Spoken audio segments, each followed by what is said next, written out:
Just have this big blank space where a second monitor used to be.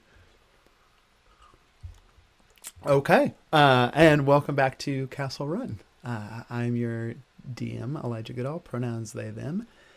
And we're going to go around and everyone's going to introduce themselves and give just a little bit about their character. Um, and I think so that we have more time for you all to explore Imago today, we might skip our little questionnaire today. So let's just go around in alphabetical order and starting with Atticus. Hello, my name is Sean, and I play Atticus Phoenix. They are a gigantic human being, like a Greek Adonis a little bit. He's a Southern gentleman from a long line, a long family, and they like to beat up bad guys and be a good person and teach their frog hybrid humanoid squire the lessons of the heart and the lessons of being a knight. Beautiful. And then let's go ahead and next on the docket would be Fauna. And while But Fauna does that, I'm gonna while we're fix talking something on about the fauna, are screen you going to fix too. the frame? I Yeah. certainly am. I was like, why am I like in a special frame? Like I feel so fancy. Ta-da. My name's Aaliyah and I play Fauna. Both of our pronouns are she, her. And Fauna is a witch who has some horns that some stuff happened and don't worry about it. And it's a little mysterious. And she also has a cat, her familiar, just known as the cat.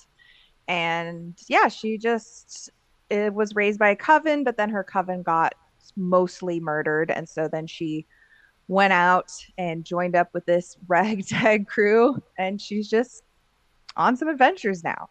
I think that's pretty much it. Oh, and Peren, who you will meet shortly, is kind of like her foster dad. So they're rediscovering their relationship.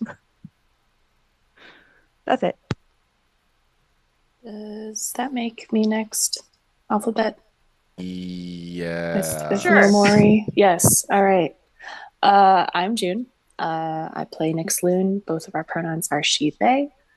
Nyx is the very, very old prime of the Court of Night. They were kind of lost to time for a while after being held in an enchanted locket that had been passed from hand to hand, and only emerging really for random moments or to be used as an assassin for Balak Morgrast and the Night Guard. They were freed by the party, were kind of on a quest to regain their memories, and now they're starting to get them back, starting to remember who they are.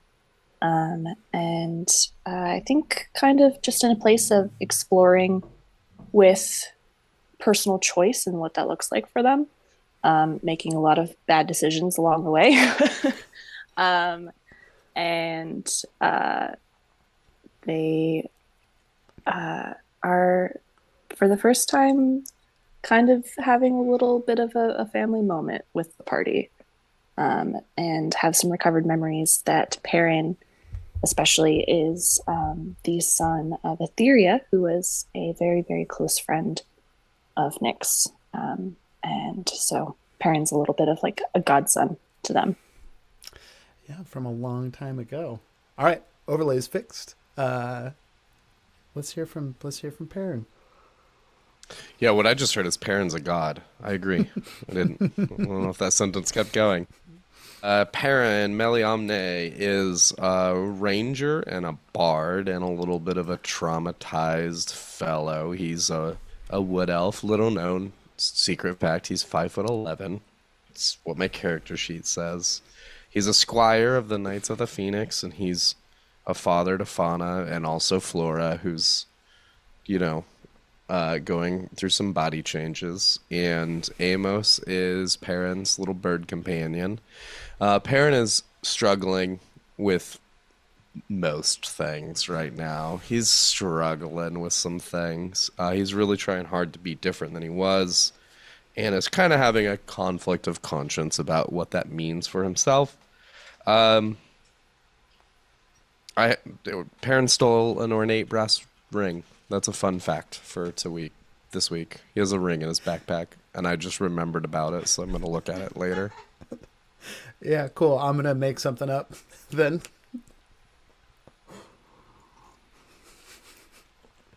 Nothing ever bad has happened making something up. Nah, nope. Oh, no. I'm Q. I play Vox, she, her. Vox is a half elf rogue. Kind of just finished her little redemption arc, dealing with some major family drama, killing some uncles, gaining some uncles, and finding out that her mom's still alive. Now she is following Atticus, make sure everything goes right there, and kind of learning new relationship dynamics as she has gained more trust and faith in the rest of the party. Yeah, that's All all. right. No rings. No rings. No I rings, have but a ring. cool, cool new bow. I think I did forget Remember to that, say, Eli? You gave me a ring too. I did give you a ring. Did and I didn't tell you what the ring did, right? No. Oh no, I guess I have two rings actually, because I have the one from when I was a baby, and then I have the other one. Yeah. Never mind. We don't have to talk about it right now. Yep. But you did learn what your orb did. Very useful orb. Okay, let's get into it. When we left the party last, you were in sort of the beginning stages of the long trek down to the South Green, Atticus's homeland. And along that path, you have come across the small town of Imago. A couple thousand people. You are currently right now you are on the outskirts of Imago, setting up camp for the night, kind of on a plateau that overlooks the town. Again, like most of the landscape, it's scrubland here. Vegetation is sparse. You hear the occasional keen of an eagle or the croak of a vulture as it finds, the carcass of a rabbit or some other small rodent roaming the scrubland here. I think as you all wake up, the dust storm from the previous day has settled down at this point, so it's pretty clear. Looking down on the village from where you're at, down in Imago, it's a humble village. Most of the buildings are kind of made out of white stucco, tiled roof.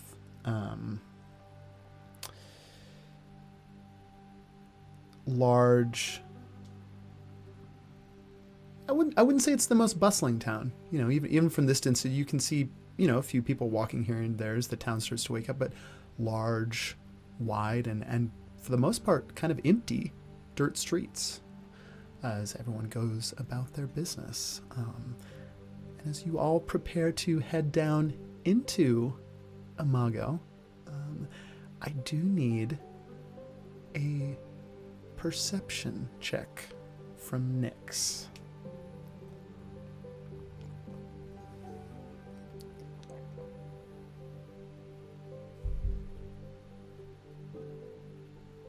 yeah, that's a 6. Okay. Cool.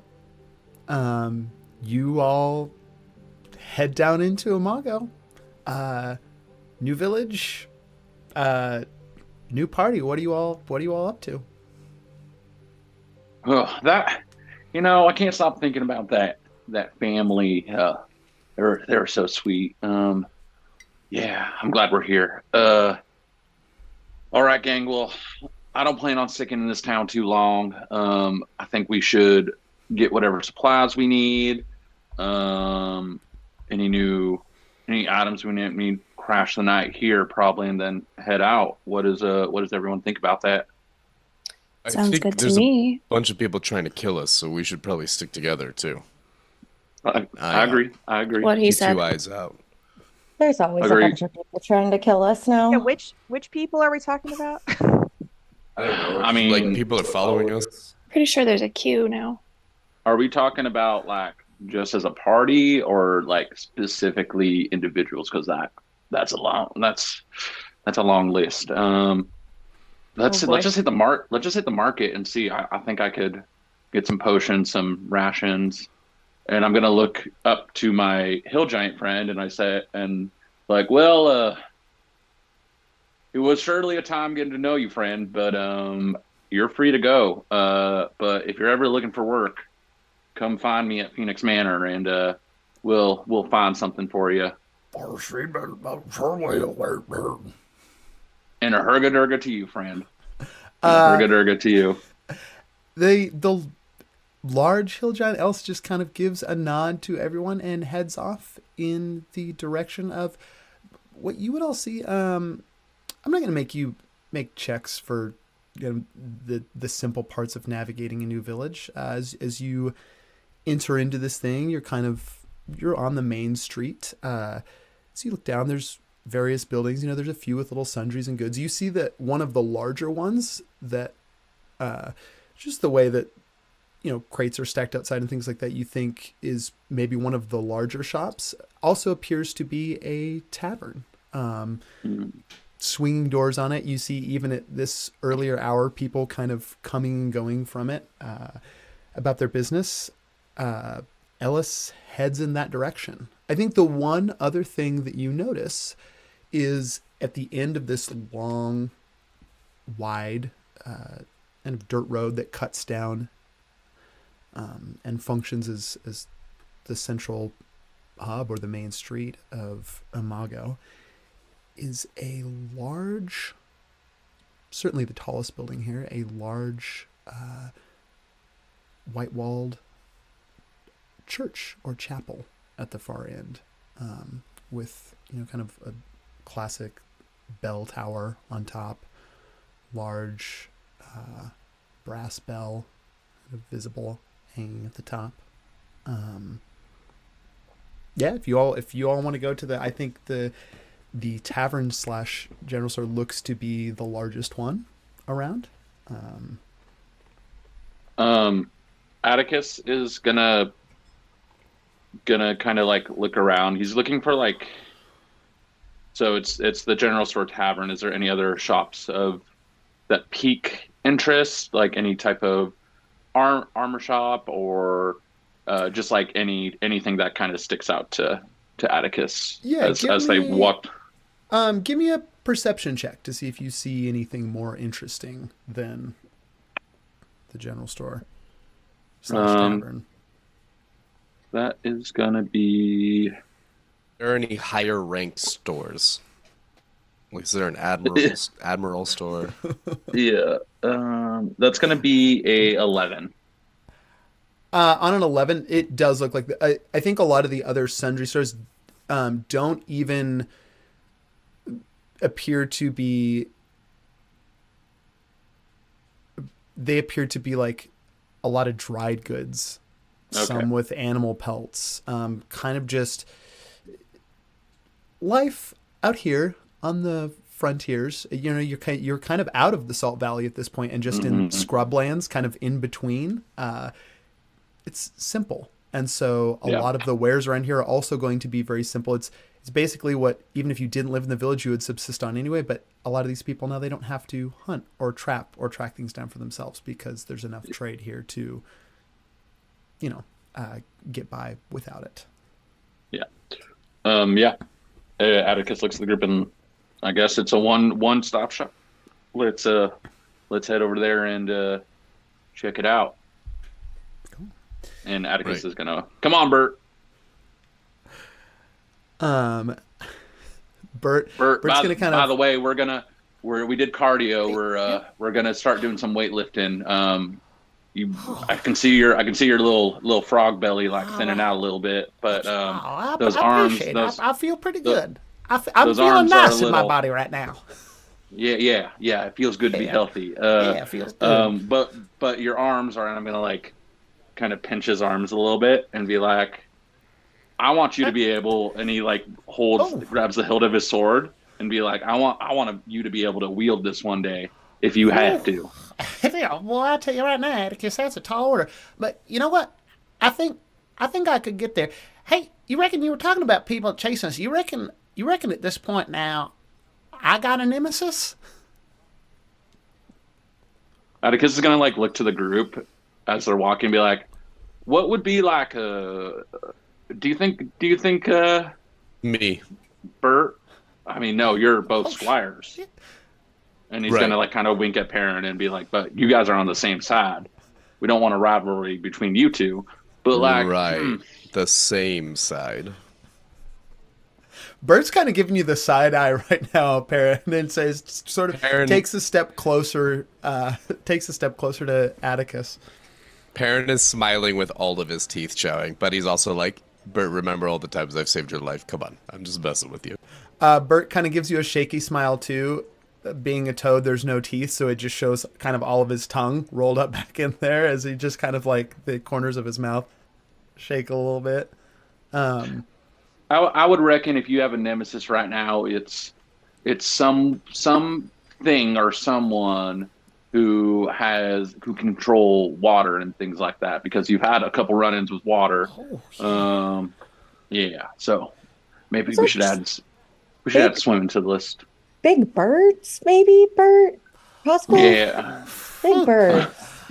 that makes two. You're all making me nervous That makes two of us right there. Well, shoot. That'd have to be a really big bird.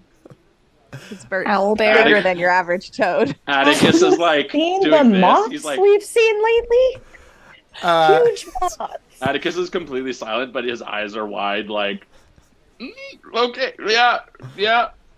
Yeah, That's a Bert's fact. gonna kind of go quiet and start pondering this question. But you all head into the tavern. It's unlike a lot of the other these kind of the classic. There's a couple large windows in the tavern facing, so you can sort of see through ahead of time. Ceilings are a little higher in here. There's a few tables, kind of people milling about. You see what looks to be maybe one or two regulars sitting over in the corner. Already at it with bottles for the day. And as you all walk in, you just go through the two large swinging doors that just kind of... And at the far end, you see the bar lined up. And you see a kind of an older man, bent over, wearing glasses. He's got a little... all white hair at this point, but it's kind of, little fringes of white hair on the side, but mostly bald on top, and then has a kind of a waxed white mustache as you just see him kind of puttering around behind the bar and cleaning glasses. And over in the corner, you see a little, what we call a little recreational section. There's a couple dartboards and a slightly larger table. And... Hey, Atticus, Yeah. What's up? you ever played darts before? It's been a while, but yeah. I mean, Feeling do to you want lose some money? I mean, shoot. I mean, yeah, of course. If you think you're gonna win, Come on, one game between friends. yeah, I'm down. Hey, Fauna and Nix, you want to go talk to the barkeep, get us a room for the night, and then just let me know, and I'll give you some money for that. Yeah, sounds good. While heading out, like through the doors and kind of towards the bar, Nix would like to see if there's any kind of like bulletin board, like wanted ads or anything like in the tavern. Yeah, give me a little perception check. 10. Okay. On a 10, you do see a bulletin board in the corner. There are no wanted posters up on it. It's pretty simple. There's a couple little flyers that are advertising. There's one for a kind of a newer sundry shop that's offering better pelts at better prices. I think the one other thing you see on the board there is just, and it looks to actually kind of be the way that the board is set up. This looks to be a permanent part of the board. It's just sort of over in the corner and affixed to the frame, so it's almost like, carved into the wood of the board. You do see a schedule for mass at the chapel. You see times listed, and every day there is a gathering listed for evening, kind of right at sundown. Is there any kind of can I see what god that they're honoring? Like, is there any symbol on it? Make me a religion check. This might be one of the first religion checks of the game, actually. Of our entire campaign.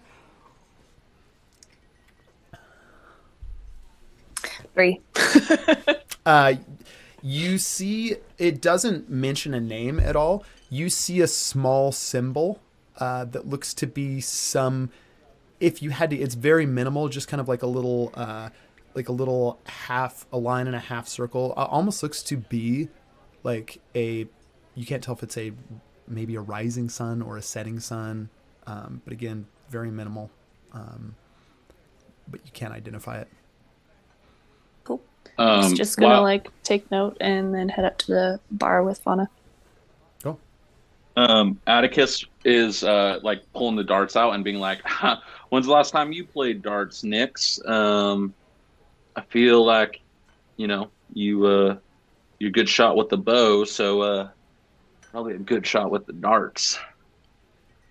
Yes, me, Vox, am a pretty good shot with the darts, actually. I used to spend quite some time in Asparia playing, and, sometimes cheating, but I would never with you. I want this to be a fair game between friends. I love that. I love that. And, Atticus is going to hand darts to Vox, but he's going to look at Bert and Peren, and Atticus is gonna reach into his armor, and he's actually gonna pull out.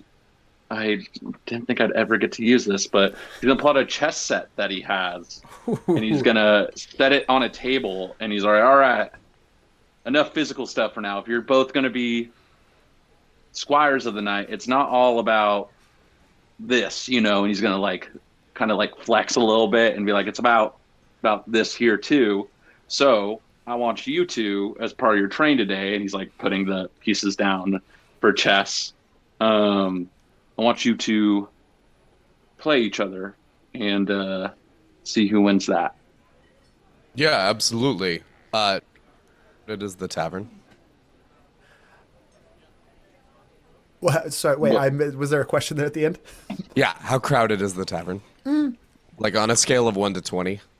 1 to 20 people. There's about 1 to 20 scale. 1 to 20 scale. Just tell me how, 1 to 20 scale. Yeah, I'll tell you. It's an arbitrary number. There's we're gonna call it a 4. Okay, so sparse. Sparse, yeah. There's about 8 people in here. Peren's gonna say, absolutely. I just need to warm up real quick, and he's gonna walk directly away from that chess set. Bert's gonna sit down, kind of nod at you, and go to start setting up the pieces. Does not know how to sit. They're just kind of all over the places. He starts to place all the black ones on black squares and all the white ones on white squares. Peren is gonna approach one of the employees. Is it a bar on one side and a general store area on the other? You see it almost the bar is towards the back of the tavern, and kind of wraps around a little bit. Then there's the wall of, I would say, there's various bottles and casks and things like that. The tavern does continue to wrap around behind that, though. And you can see there's kind of a staircase that goes up, and you would guess goes back to maybe some of the rooms that are available here. But it wraps around, and on the other side, it's using the same just shelving units on the other side is the goods store. But you don't see, other than that older man with the white mustache behind the bar, you don't see any other employees here. So you would guess that he's running both. As you walk toward it, kind of, I mean, you're approaching it at the same time as Nix and Fauna. Okay. But, Peren's gonna walk right past that guy and around the corner. Well, you walk past and around the corner. Nix and Fauna, you approach. The barkeep is going to look up at you. Well, looks like we got some new folks in town. How y'all doing? Pretty good, sir. Nice to meet you. What's your name? Oh, well, my name's Gus, and I'm here. I'm the proprietor of the establishment here. It's awful good to have you folks in town. Well, hi, Gus. I'm Aaliyah. I mean, that's not my name. I'm Fauna. Okay, all right. Well, I'm Fauna, and this is Nix. It's good and to we meet you. are hoping that you might have a room for the night for us and the rest of our group. Oh, yeah, a room. Certainly. Well, I mean, we got lots of room. What kind of room you? How many? I saw you walk in with a few other people. You need one large room or a couple Preferably different rooms? 5, 6. Five. If you have like a suite, maybe, or Yeah, we don't quite have maybe a suite big enough to have, but certainly I can give you all rooms right next to each other. That would be lovely. Fantastic. Yeah, I'll get you set up. No problem. It's just let's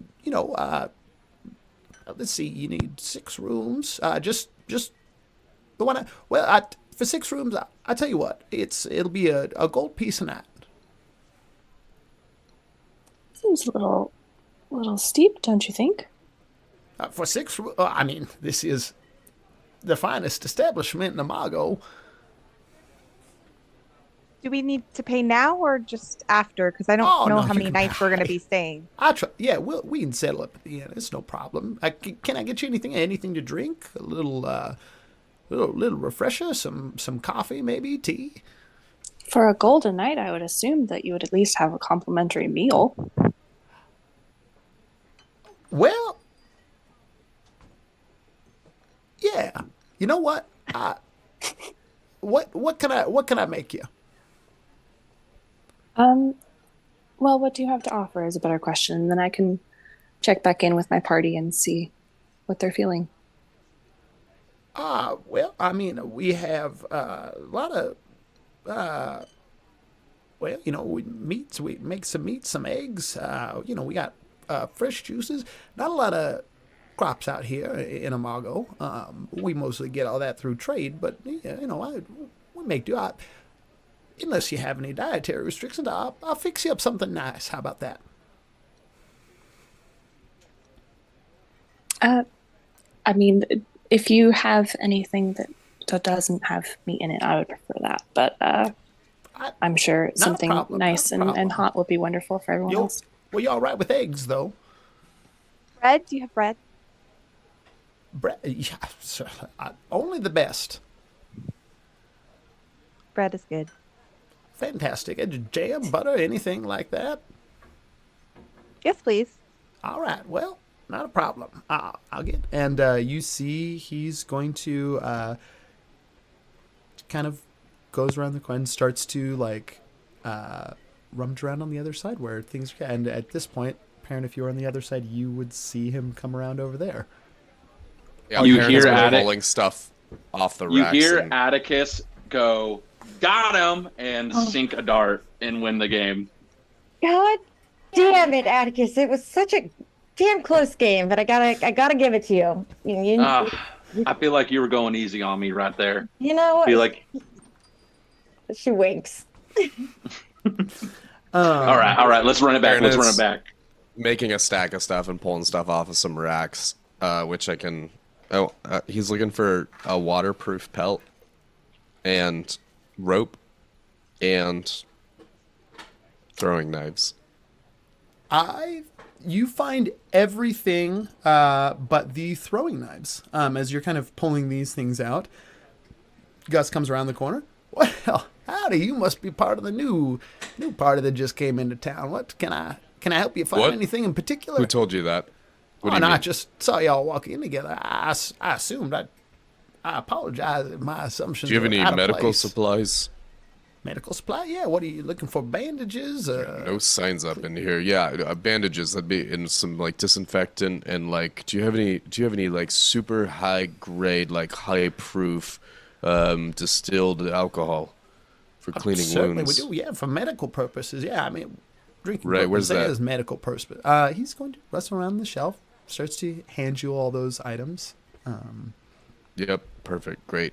Peren is gonna cut some holes into the pouch, and he's making a new backpack. Cool. He's gonna look at you. Don't worry about it. I already spoke to the rest of your party.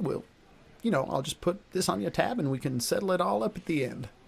Perfect. All right. Yeah. Have you ever seen this? And he's gonna kind of gesture at the pack in progress. So it's a backpack. You just put your stuff in it. And then I put it on. And two straps, not a single. So what's the purpose of the two straps Right. instead of a single? Comfort and agility and style. And you see the way I'm punching these holes and folding this hide. Waterproof. It's waterproof. Give me a persuasion check real quick.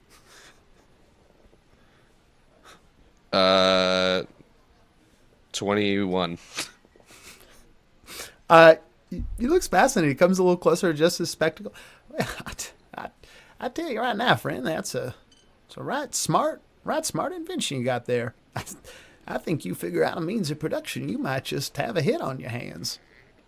Yeah. I mean, that is one of the problems is we stay on the go, but I'll scribble you some plans. You can buy them off me for 5 gold. And you can make as many as you can sell in this fine little store. I don't know if the folks here in Amago have much use for these backpacks, but... All right, fine, I'll keep it. Never mind. Oh, all right. Well, Oh, I mean, if you don't want it, that's whatever. You're not convinced, that's fine. You don't need it. I tell you what. Parent's gonna stop cutting and like kind of bundle it all up. All right, okay, well then I'll just put this on the tab. Thanks. Yep. Well, all right. I'm gonna. And you see, he just kind of is a little flustered and starts just pulling various things off the shelves to set about making a breakfast of sorts for the party. Does that, you got eggs there? He's Yeah, just gonna heckle him now while he makes breakfast. Cool. You continue to heckle him. I think on the persuasion check of 21, he's seems to be a very good-natured older gentleman, and he takes it all in stride. He never gets to the point, I think, of bantering back with you or tossing any like little jabs in your direction, but he takes it all, chuckles at certain things, and generally gets the breakfast made.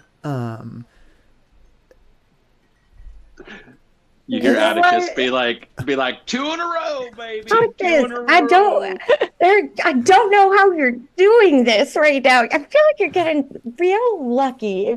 And she's, do you feel a draft? Is there a draft? Yeah, from these fucking pythons when I throw that dart. Oh my God. All right. Well, how about this? Double or nothing? Double? Shoot. What are we talking here? I'll give you two gold for winning, fair and square, whatever. Money between friends. If I win this next one, you give me 4. All right, I'll take you on that deal. I'll take you on that I know deal. you've got perfect. You can see at this point, Bert is fully given up on setting up the chessboard and is just sitting on the edge of the actual chessboard, just watching like he is fully engrossed with. At some point, Perrin walks back across the room, moves any 3 random chess pieces, and says "checkmate," and offers to shake Bert's hand. Well, shit. Yeah, I guess I got to get better at chess. And Bert's you do. Bert goes to shake your hand. Anna is walking back from the bar and sees that happen, and she's like, "Peren, be nice." I made you a waterproof backpack. It's Me? yeah. Oh, thanks. But still, Not be quite nice to done Bert. yet. It's gonna take me some time. Okay, fine. I'll make Bert a backpack. Okay. Oh, hot dog. Fauna, as you are headed back, the cat kind of comes up to you, you know, curls around your legs, and is going to look up at you. Hey, what's up with her? And sort of looks over in the direction towards the door. And I think in one of the tables closest to the door, you, Fauna, looking in that direction, you see a woman sitting there, longer, white, kind of wavy hair, a kind of this white leather duster, white vest, mostly all wearing white with the exception of a red kerchief that's tied around her neck and tucked in a little bit to the vest. And eyes that are brown but almost tinged with red around the iris. And she's sitting there just kind of looking at the party.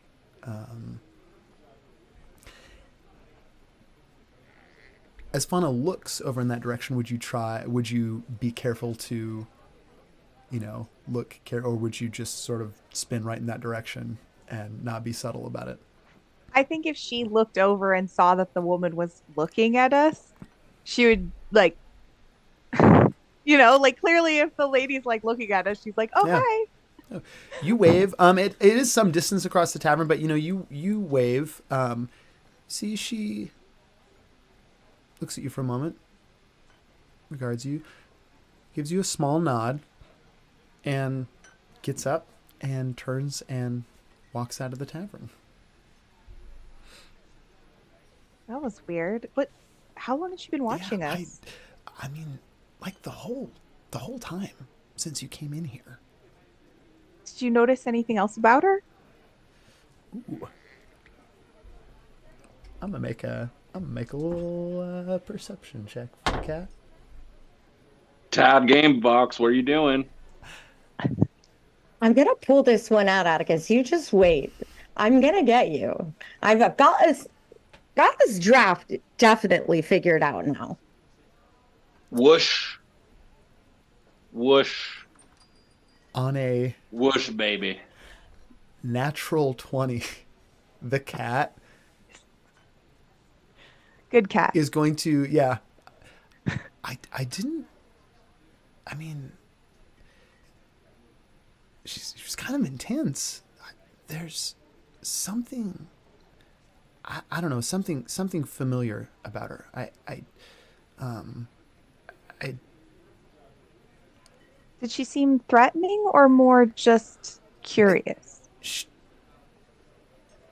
not curious, not threat. It just seemed like she was observing. Do you want me to follow her? Yeah, but don't get too close. And Yeah. and if she gets really like if she starts to leave the town or anything, just come back. I don't want you going too far. Okay. Yeah. No problem. And She gives the cat a little scratch behind the ear. Yeah. Okay. And the cat kind of just scampers underneath the swinging doors and out of the tavern. All right. Fauna- Pay Oh, I was just double. gonna say- Pay double box. You know what, Atticus? Oh, I don't no. know what it is. Luck is just on your side tonight. I'm just off my game. I'm a little rusty. We're gonna have to, the next town. Next town. Double or nothing him again. Next time. Vox, I just want to say, and he's going to like kind of pull Vox to the side real quick and be like, I didn't get to express how thankful I am that you're here. And just moments of levity is stuff like that I need right now. And I know it was hard to walk away from your home, but I'm glad you're here. How about with all this gold you gave me, I'll buy you a drink, huh? That's fair. And Atticus, I'd probably be locked up in a cell if you didn't have my back there, so I'm here to follow and help with whatever you need. But I would love a drink with your gold, and she's gonna pass over 4 gold. And you know what my secret is? I just follow that breeze, baby. Whoosh, whoosh. And Atticus is walking to the bar while doing that. Oh. Before Atticus goes to the bar, Fauna's just gonna stop him and just let him know about the price of the room. Atticus, he said it was gonna be 1 gold a night for rooms for all of us, and he's making us food. Oh, that's dirt that's cheap. Perfect. That's fine. That's yeah, great. That's great. Hey, I need another piece of supply to finish this pack. I think the dry goods store next door has it. I'm gonna go grab that real quick. Should we all stick together? It's literally come right. with It's you. like right outside. It's like the smallest little Are you sure you don't want me to What come are with you making? backpack. It's better than my bag. What do you It's an mean improved backpack? design. Box. I was not there. What do you mean? What is this thing? Look at what I've been carrying. Look at where my back is. Honestly, Peren, I just wasn't paying that much attention. Yeah, this is where I keep all my stuff. And then I have pockets everywhere too. But, like, I made this. Oh, I'm making a waterproof one. It's better. What's the My while they're blood talking, keeps leaking out of my pockets. What's the price of everything altogether, Elijah, so I can mark it? Yeah, I think if it is just the one night that you stay for the rooms, I would say like it'll be a gold piece for the rooms, for the breakfast. Most of the goods that you've taken are pretty basic. If you could just make the persuasion check now. We could make it at the end when you check out, but I think if you can hit a DC, we'll call it 12 persuasion check, I think you can, with all the stuff that you've gotten so far, you'll be able to get out of here on just the gold piece. But people that stay for the rooms, there's a lot of complimentary things offered, including kind of restocking on basic gear and things like that. Okay. That is a 12 on persuasion. There you go. So whole thing, 1 gold piece. Good. I mean, Cool. if you end up going through a lot of their spirits, alcohol, things like that, might get upcharged more. Okay. Atticus is going to throw another gold piece down to the bartender. He's like, "Tell me what's the haps around here, sir? It's been a while since I've been through here. Hear any interesting stories from town folk lately, or any?" You've been here before, friend. Well, I'm not a lot of new interesting things. No, I think it's been with the exception of 1 or 2, every town has its ghosts, but things have been all right since Father Emil came to town. It's been about 10 years now, and it's really he's helped make this place into a it was always a community, but people, I think, for the most part, feel safe now here. And Father Emil, and while that Atticus is like taking a drink and handing it to Vox, and then like kind of offering a drink to the rest of the party if they want to take one or not. You know what, Atticus? I did hear him say that you've been here before, so you might have just had that home advantage. So the next new place, you and I, we're doing this whole thing again, double or nothing. I'll be lying if I said I haven't played on this dartboard before, but it was so long ago, But tell me about this Father Emil character. What do they follow? Do they follow a certain religious path? Who do they worship? Of the old gods or the new gods? Gus kind of starts to hand you the drinks, and Father Emil, he's a follower of you see him kind of wave to someone who has just walked to the end of the bar. Well, hello, how you doing today, Winnie? You see a large, kind of very broadly built, and a lot of muscle on there, but a little bit, you know, probably around 5'7", 5'8". Woman, several long braids coming down, and just a kind of a little bit smaller than a usual, but a smaller kind of warhammer strapped to her side. And she looks down. Well, good to see you, Bert. And who are these new fine folk? Atticus is just looking and like, my name is Derek. Derek Journeyman. My name is Derek Journeyman. Derek he's, like, looking- Dartboard. He's looking at like Peren in the group, like Perrin's not there. Perrin walked outside. Apprentice. Yeah, looking at the rest of the group, like, Yeah, go ahead and give me a deception check real quick. Derek, I'm gonna give him advantage or assistance with that. Derek, Cool. Yep. Nyx pointedly glaring at Aaliyah or at Fauna like, you already introduced me and I didn't want to give my mean- Fauna's just like, wait, do I get advantage on that? Yeah. Yep. Okay. Yeah, with Vox's help. Okay. That's a 17. Well, on a 17, woman kind of walks over to you. Seems very friendly. Extends a hand. Well, Derek, it's good to meet you. Welcome to our town. I heard you mention you've been to Imago before. Oh yeah, on one of my many travels. I've been through here. It's probably been over 10 years or so. That dartboard's still there though, and Dartboard's still there. Wow, well, lots changed in 10 years here. Yeah. Well, we're yeah, happy we to were have just you back. talking about Yeah. Father Emil. Father Emil. Oh, yeah, Father Meal. Yeah, he, it changed a lot when he came here. Go ahead and give me an insight check real quick. Atticus is gonna like look at Nyx during this and just kind of give her like a that seemed odd look to her response. I'm rolling what again? Sorry. Insight check. Insight? I think anyone else who's right there to like immediately in this conversation at the bar can also make an insight check on. 16 on insight.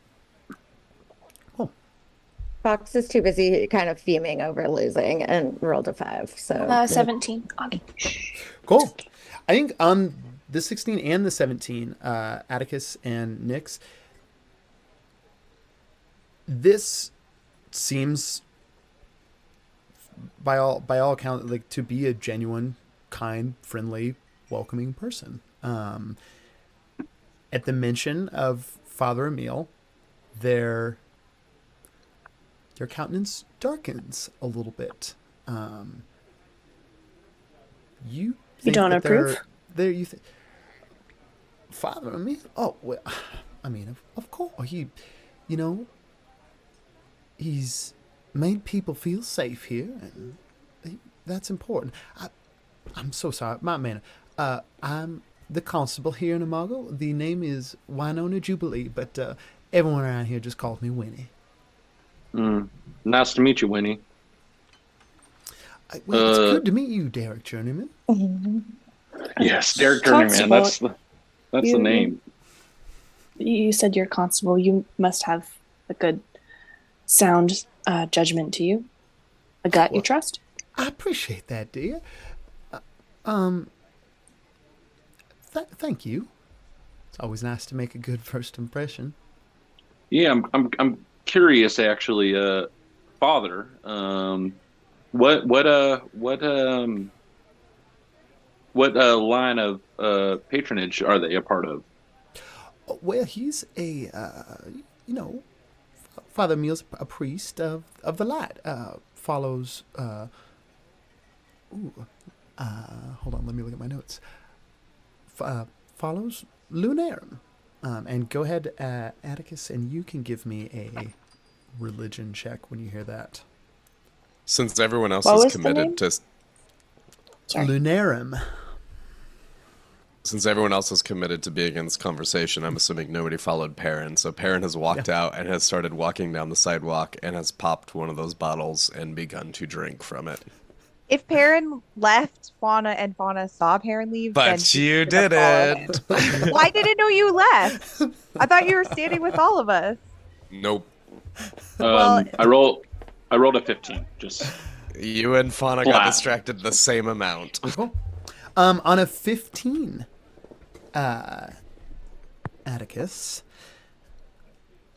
Lunarum is there's not a lot of, I think not a lot of there are different names for the same god in a lot of different places in Namira. And Lunarum is, goes by a few other names. But Lunarum is the most common. You know that he is one of the gods of light. And in addition to that, you know that if we called this kind of more like an orthodox or a kind of a more dogmatic, the followers of Lunarum are, while they are devoted to light, the idea of purity and things like that are also kind of high ranking in their dogma, their tenets of the order for followers of Lunarum. You've probably met a couple paladins in your time of Lunarum, and they can tend to be almost insufferable.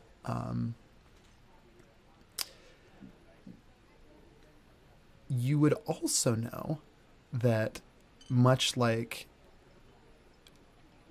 any organized religion, there tends to always be another side of the coin to that, to like maybe a myth or a folktale that tends to mimic the story of, and the ritual of Talnar Kim, the flaming sword that the Knights of the Phoenix, that there are a lot of things in the myth of it. It's Talnar Kim stands for the Ancient One. That a lot of the myths about that blade and the wielder of that blade mimic the tales and stories that involve Lunarum. Kind of a mirror, if you will, or the myths that a lot of this religion has been built upon. so I would know in character that they derive certain things in their religion based on that weapon and where it comes from. Yeah, but their focus is less, while your focus, the focus of the Phoenix clan and the Knights of the Phoenix and all that, the focus is more on the weapon. In this case, like, Lunarum would have been the original wielder of that weapon who asked for it to be forged, and the tenets of Lunarum, or like the stories that involve Lunarum, are a lot more centered around him, and there's a lot more dogma involved with it, like a lot more purity was required for him to wield the blade and all that. So the focus is a lot more on the individual, when in your case the myth is a lot more about the sword itself. Okay. Cool. Atticus is perked at the Telenar Chem part of, and he's like, yeah,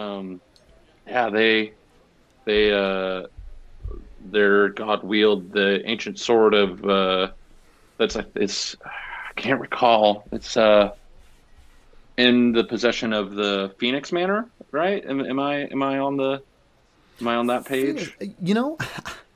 I have to tell you, friend, I stay fairly busy as the constable.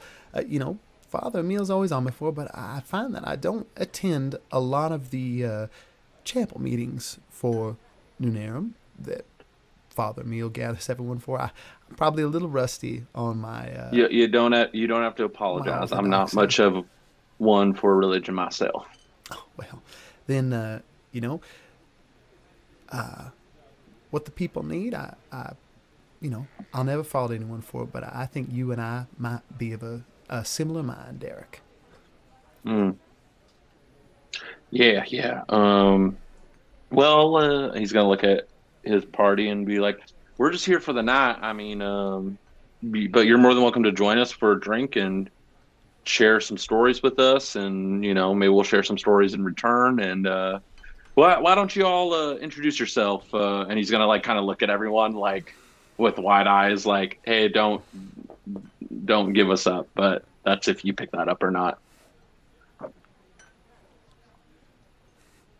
Kind of too late because I already introduced me and Nix to the bartender. Yeah, right now you're split 50. Like I just Yeah. Vox hasn't introduced herself yet, but Oh, yeah. Hi, I'm Valerie, just Valerie. well, Winnie, Yep. good to meet you. Enjoy your stay in Amago. And hopefully, I see you around, but hopefully I don't need to track you down. So, good to have you. And Woody's going to Weird thing to head say. head out of the tavern. So I rolled a few things when I sort of had Peren slip out there. Yeah. Draw attention to him slipping out and just waiting for the conversation to lull. Sorry. I failed 3 constitution checks, so he's drinking from that bottle off of those checks. But I did roll a flat 20. These are just behavior rolls, not Yeah. consequential rolls. Do whatever you want. I rolled a 20 for vigilance. So he is looking around this town to see A what's nat going 20 on. on vigilance. A nat 20. Okay. But again, that's just his behavior. So Yeah. he's drinking, but he's vigilant. So Okay. he's walking down the block. Right, you are, you see a lot of what I described when you first entered it's a little bit of a sleepier town. There's not a lot of hustle and bustle here. You kind of see people going about their daily chores, picking things up from various sundry shops. If you're kind of staying in the same area, you are going to see, after the conversation, you are going to see Winnie, the constable, leaving. On the 20, you would also see, I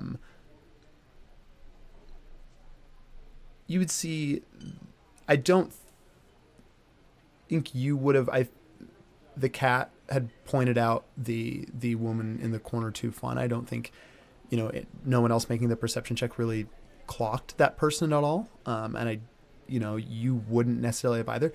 You do see that same figure, because they stand out a little bit in this town.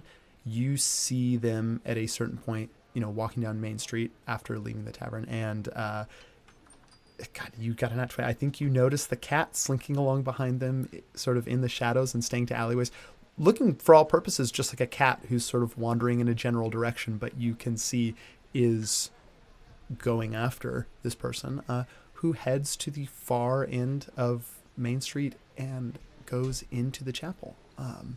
And see the cat kind of heads up to the chapel and then skirts around the side and out of view. Amos, follow that cat. Oh, the cat. Okay. Yeah. I mean, we get along now. Yeah. Okay. Sure. I mean, I didn't. You don't ride him. Just follow him, Right. Got it.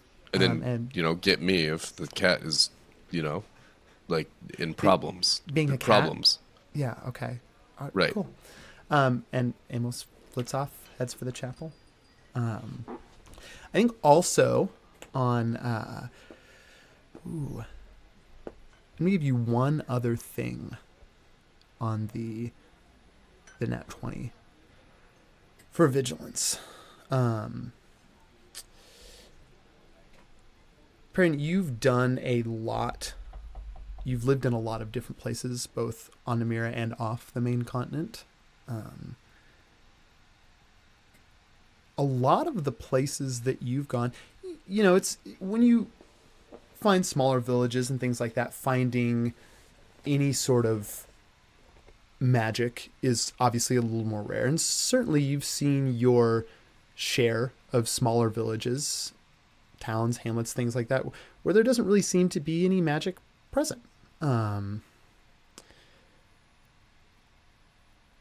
Occasionally there will be places that, maybe don't have any spellcasters, but will certainly like offer potions, things like that. You have also been to places that don't have that at all in a small town. No potions, no, like nothing resembling. Here in Imago, you notice a stark absence of magic of any kind. It's incredibly mundane.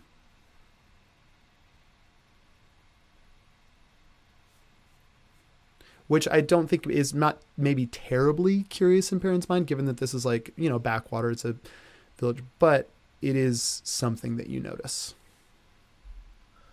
Peren's gonna kind of do a slow circle. Are the shops at this point in time, do they appear to all be closing? Are other people going into this church? Is things continuing as normal? You don't, on the net 20, you don't see a lot of other people headed into the church right now. A lot of the other stores are open and appear to kind of be conducting business as usual. You don't see anything really available at any of these smaller sundry shops, though, that wouldn't have been at the main one that you were in. There's not really any armors in town, anything like that. It seems to be a pretty gentle village, and arming people is not, it doesn't make the list of priorities at all. Peren's gonna turn right around and head right back into the tavern. He's only taken a couple pulls off that bottle, so he's gonna tuck that into his pack, and he's going to finish tying the knots on the new waterproof pack and head back into the tavern. Cool. You head back in. What does the group want to do? Are you looking to, explore the town a little? Most of kind of the common spaces appear to be on this main street, and sort of everything else you would imagine is mostly private or at residential. Hey, do you all want to go to church? Church? Let's go to church. Absolutely not. They don't. Church folk don't really people lack me too much. Right, I know. That's why I did want to go before I sleep here. Explain? I don't know. You get the heebie-jeebies.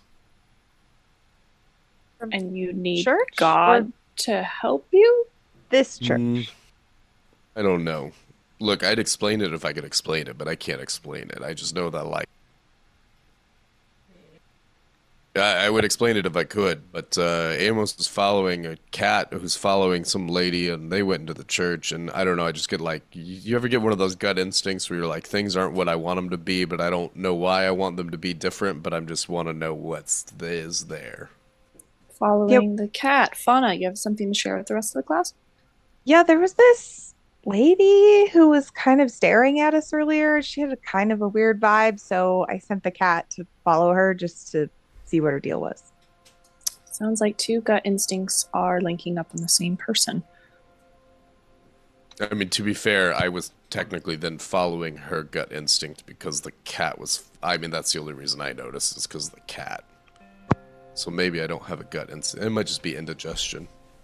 I mean, the cat will come back and let us know if anything seems bad or off. Atticus, you've said you've been here before. I mean, I know we all have our fair share of enemies. Is there anything we need to worry about? Any horses you stole or I'm offended that you would even bring that up as an example. I mean, I personally have never stolen a horse myself. I've never done the act of it. With that being said, no, not really. I mean, last time I was here, there wasn't even a church here. It was just a little podunk town, but had a great dartboard. I mean, so far it seems like you've had a very warm welcome. It just never can be too careful with places like this. Yeah, I What mean, if we didn't get involved in anything? Just, an idea. Oh, Vox, as I you like say that that, plan. I don't want to get involved. everyone give me a perception check. that is a 19. 15. 13. Cool. 30-20. Ooh, 12. yeah. Anyone that got over a 15, you would, I mean, I think everyone else is going to clock this pretty quickly afterwards too. I'm going to give Atticus and Vox some kind of a chance to make a response to this, but you start to hear like a loud scuffle outside and a couple of people shouting. Vox, you recognize the voice of Ellis. Sounds distressed.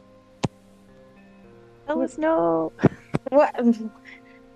Look, I know I don't speak giant, but I can hear that man. I'll And go. I can go translate, or I should have known giant. better. Atticus is gonna head outside and kind of Nyx, bring the group with him. yeah, Yeah. Nyx is going to follow, but with the intention of like at the back and kind of like step off to the side. I think it's just autopilot, like just move to a flank position, like move to like not all in one place, see what's going on. You step outside. You look, there are a few people like gathered around the street. Kind of no one has approached or gotten close yet, but they're kind of standing in the sidelines looking curiously on. A couple of people in shop doorways have come out to look as well. And you see Constable Winnie just running back down to the street towards the tavern and towards the figure who is taking a couple steps, and at this point then drop to their knees, clutching down near their liver, as the enormous form of Ellis looks up, catches your eyes, Atticus, and you see just collapses in the street. What the fuck? Atticus, is there like I'm gonna just run up and examine the fallen giant. I'm going to make a series of checks real quick. Okay. You run up to Ellis, and out of the 4 rolls, it was 3 failures and 1 success. I think the 1 success is going to give Ellis one final moment as he, you kind of go to, he's fallen on his face. As you kind of go to prop him up, you just hear a deep, sharp intake of, and he's going to look up at you.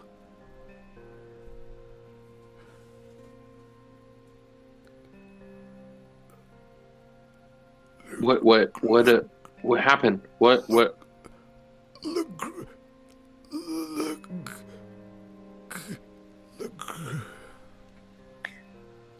And Ellis is gone. Never mind. Atticus is gonna make a. Can I make a medicine check to see what happened? Survival check, perhaps. Medicine check. Where is my sheet?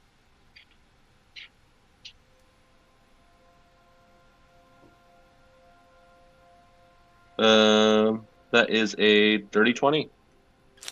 Looks to be there is a dagger wound. It looks like it pierced all the way through into his liver. So Winnie is kind of like runs up and is look over your shoulder. Oh my God, what? And on the 20, you're also going. It is not. It doesn't look like a bar fight. Like, it doesn't look like he was stabbed multiple times and they just happened to get a good spot. This looks clean, precise, specific. You know, the 20, you're familiar enough with hill giants, having been incredibly close with some of them, your deceased friend Cletus Legrand being one of them, who died in the sacking of St. Florian. You would know that anywhere else on a hill giant, like a piercing the liver is one of the best spots to go, simply because like there's no, unlike the heart, there's no, hill giants are so dense with muscle and like they're just there, but it's shocking. It is not easy to kill a hill giant. That is one of the best. Like if you were going to, that is where you do it. It is incredibly clean and precise. As you look at the dark blood that is seeping out and pooling now in the street, on the 20, I'm going to say the way that the blood, how the, most likely some kind of poison as well. Atticus is going to look at Peren and then like usher them, like wave them over. Peren is going to take the half-foot step to get even closer to Atticus. And like this looks.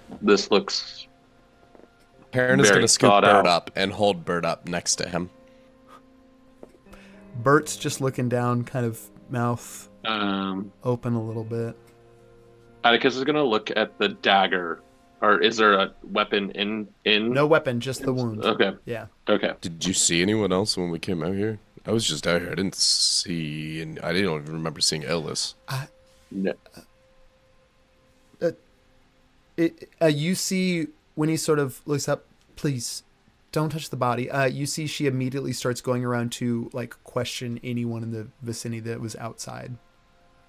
And I'm gonna make an investigation check. Is there what happened here? Is there a trail of blood? Yeah. What direction was he walking from? Go ahead. Anyone that wants to try and track to where, go ahead and make me a survival check. Can Fauna check to see if she That's a knows 7. what the poison is? Because like if it's like plant-based, she probably would have learned about it. Yeah, make me a nature check. I got a 15 on survival. Ooh, I also okay. got a 15 on survival. At a 2. I got a 7. I got 6. I would like to look at the people in the crowd though and see if, and just kind of. Cool. Make me an insight check. Fauna, that was a 6 on the nature check. Yeah, you can't identify the poison. Everyone else's survival check, you can't tell what direction that he came from, with the exception of Vox. You said you got a 15 on the So did survival I. check? Yeah, Vox and Both of you Peren. got okay. Both of you got 15s on the survival checks. I'm going to tell you what you find while Nix, you make that insight check, just generally on the crowd. 19? 14. 14. Okay. Most of these people out there just generally look concerned and kind of shocked that you know, it doesn't seem like this is a regular occurrence for someone to die in the street here. 15, Peren and Vox. You can see Peren and Vox like Pacific Rim drift across the body. Yeah. We start moving and sink. You see, you can trace, you know, the little blood splatters in the street, the footsteps, even though wind isn't strong here, but it's enough that it like picks up the dust. You can still see enough of the tracks, probably about 200-300 feet away. It looks like he had stumbled out of an alleyway. You see that? You seeing what I see?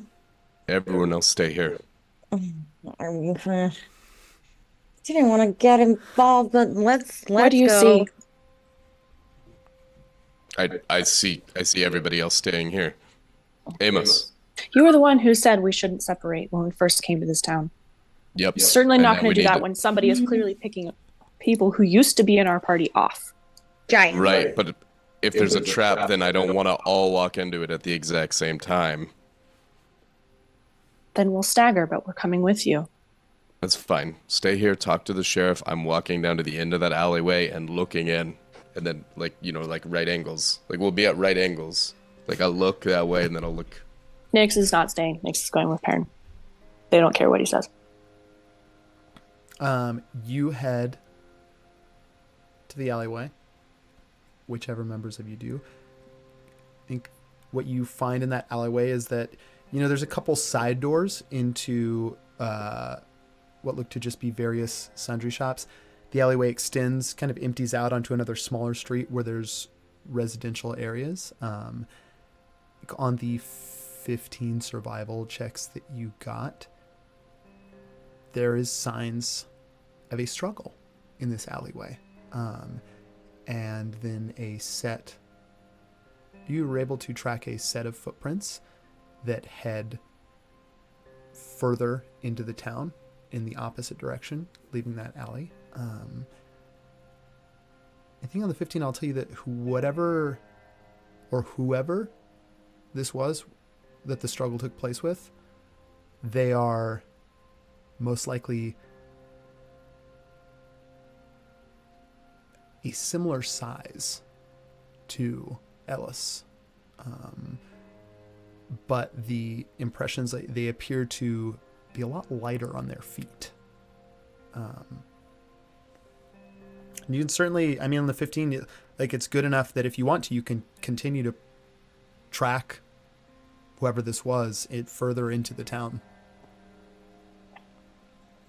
What do you see? And Nix is going to kind of be in the entryway of the alleyway, but facing out and watching their back as they're looking at the tracks. Vox, you see that impact there? Yeah, I do. The big guy. Yeah, and whoever took down the big guy is an even bigger guy. Yeah. Armored? I don't think so. Looks like leather shoe prints. Lighter, not as deep indentation in the ground. Doesn't seem like an area for big out here in the desert, We found him. Right, but he was following us, wasn't he? That's weird. Yeah, well, I've been in this area before, not this area, but passed through. Do I know of any desert clans of You can roll me a history check.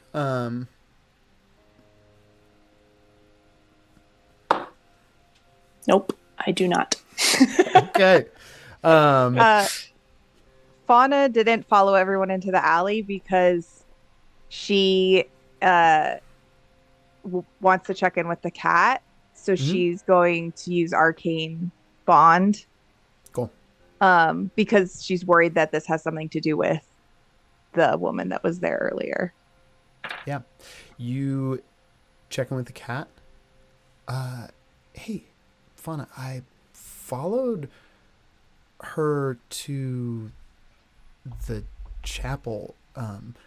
She just kind of went into this small side room. She's been in there for a while now. Okay, she's coming out.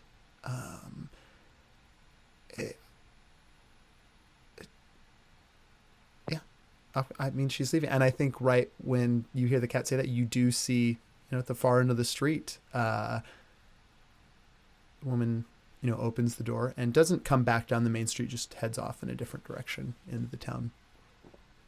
Did you see anyone else leave or come out of the church or the chapel? No, but I heard voices. I could hear her, and also someone's voice. There's another person here. There's a man. Something, they were speaking in really low, hushed voices. I kind of didn't. I feel like I can't get a lot closer because the bird is fall. It's, I don't know. I can stay in the shadows.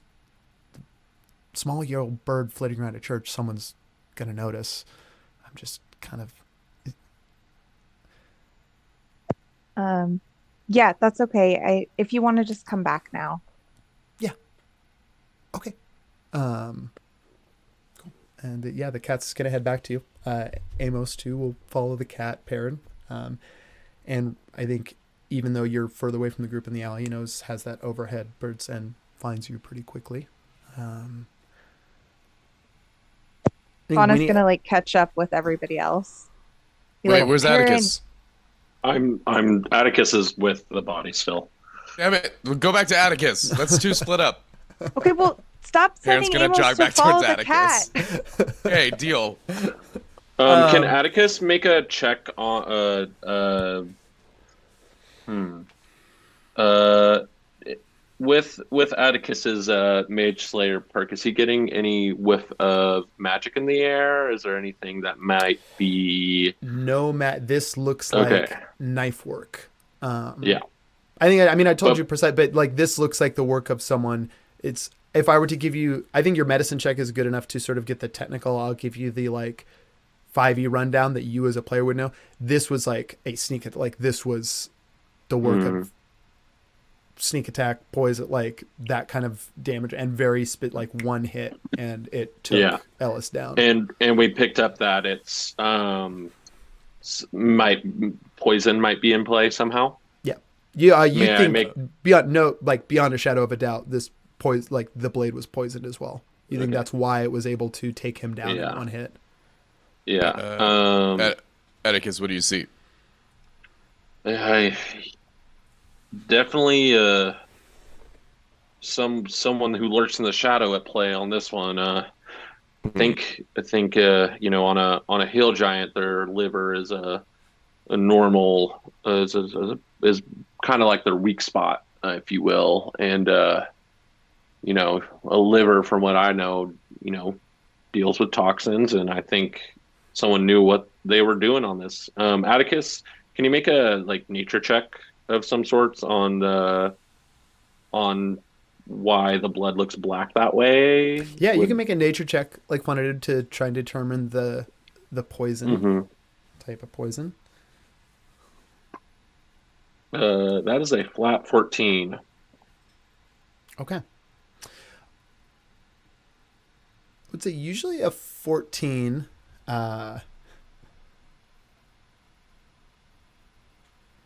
Usually a 14 would not be good enough to identify a poison. In your particular case, Atticus, you look at it,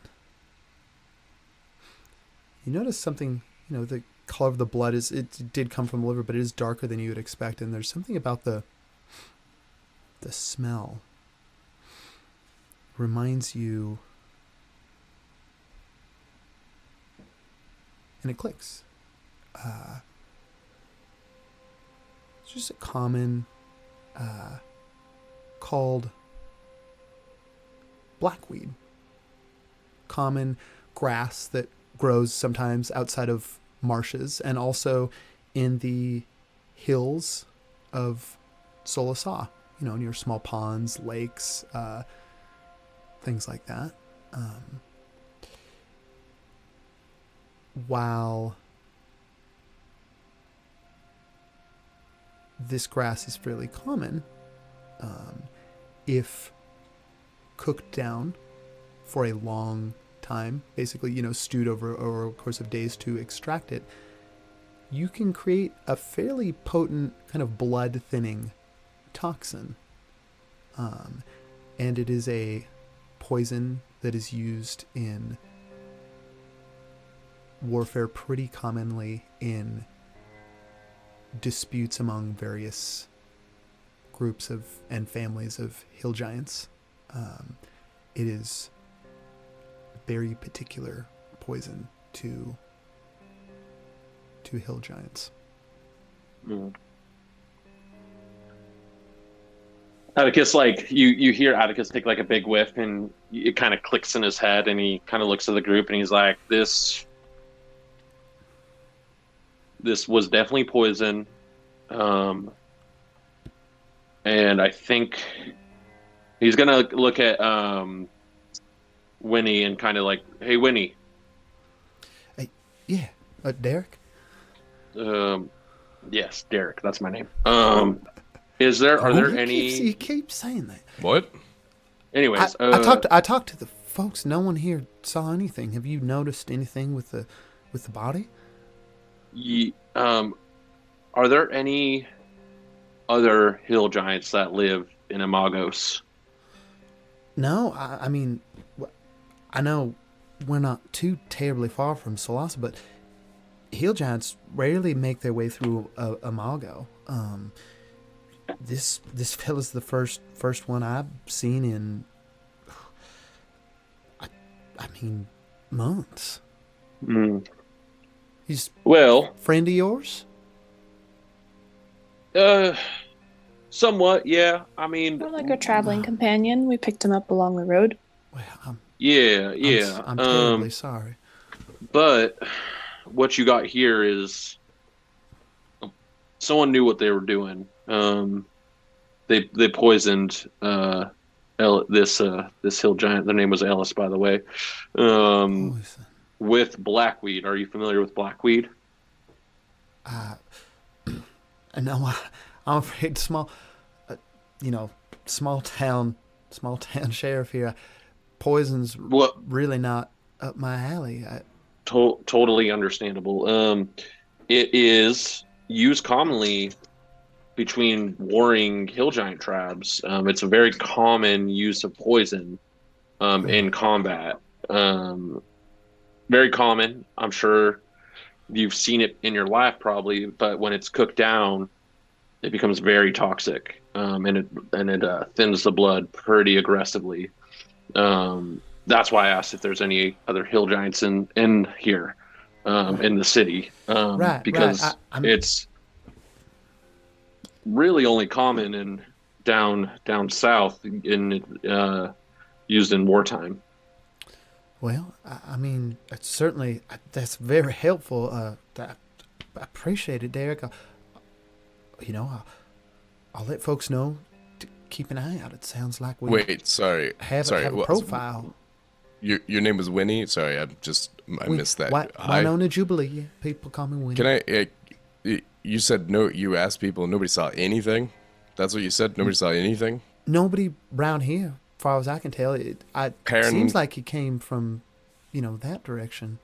Peren does like a circle. How many people are like out right now? You think at this point, I mean, this has started to draw bigger crowd. Immediately when it happened, there were a few people out in the street and then a few more, but under 10 that kind of like came out to see this happen. At this point, there's a crowd of like a couple dozen that everyone's staying further back on the sides, keeping a somewhat respectful distance, but this is a spectacle for sure in a small town like this. So in about the space of a minute, real big fellow, sounds like a mountain giant of some kind, sprinted down the middle of the street, hightailed it past 8 shops on either side of the road, and then turned down that alleyway. And no one in your town saw anything. Nothing happens here all day, and nobody noticed that. It's broad daylight. Certainly, I haven't obviously had time to do any in-depth questioning. If you said he head in that direction, I mean, I'll round up my deputy, and we'll start tracking. I hate to impose, but you, two of you, and looks at you, Vox. Two of you seem to be very capable. I don't suppose I could enlist your services to help us track down whoever did this. Peren looks at Vox in the eye, and they're still in drift together, and he's like,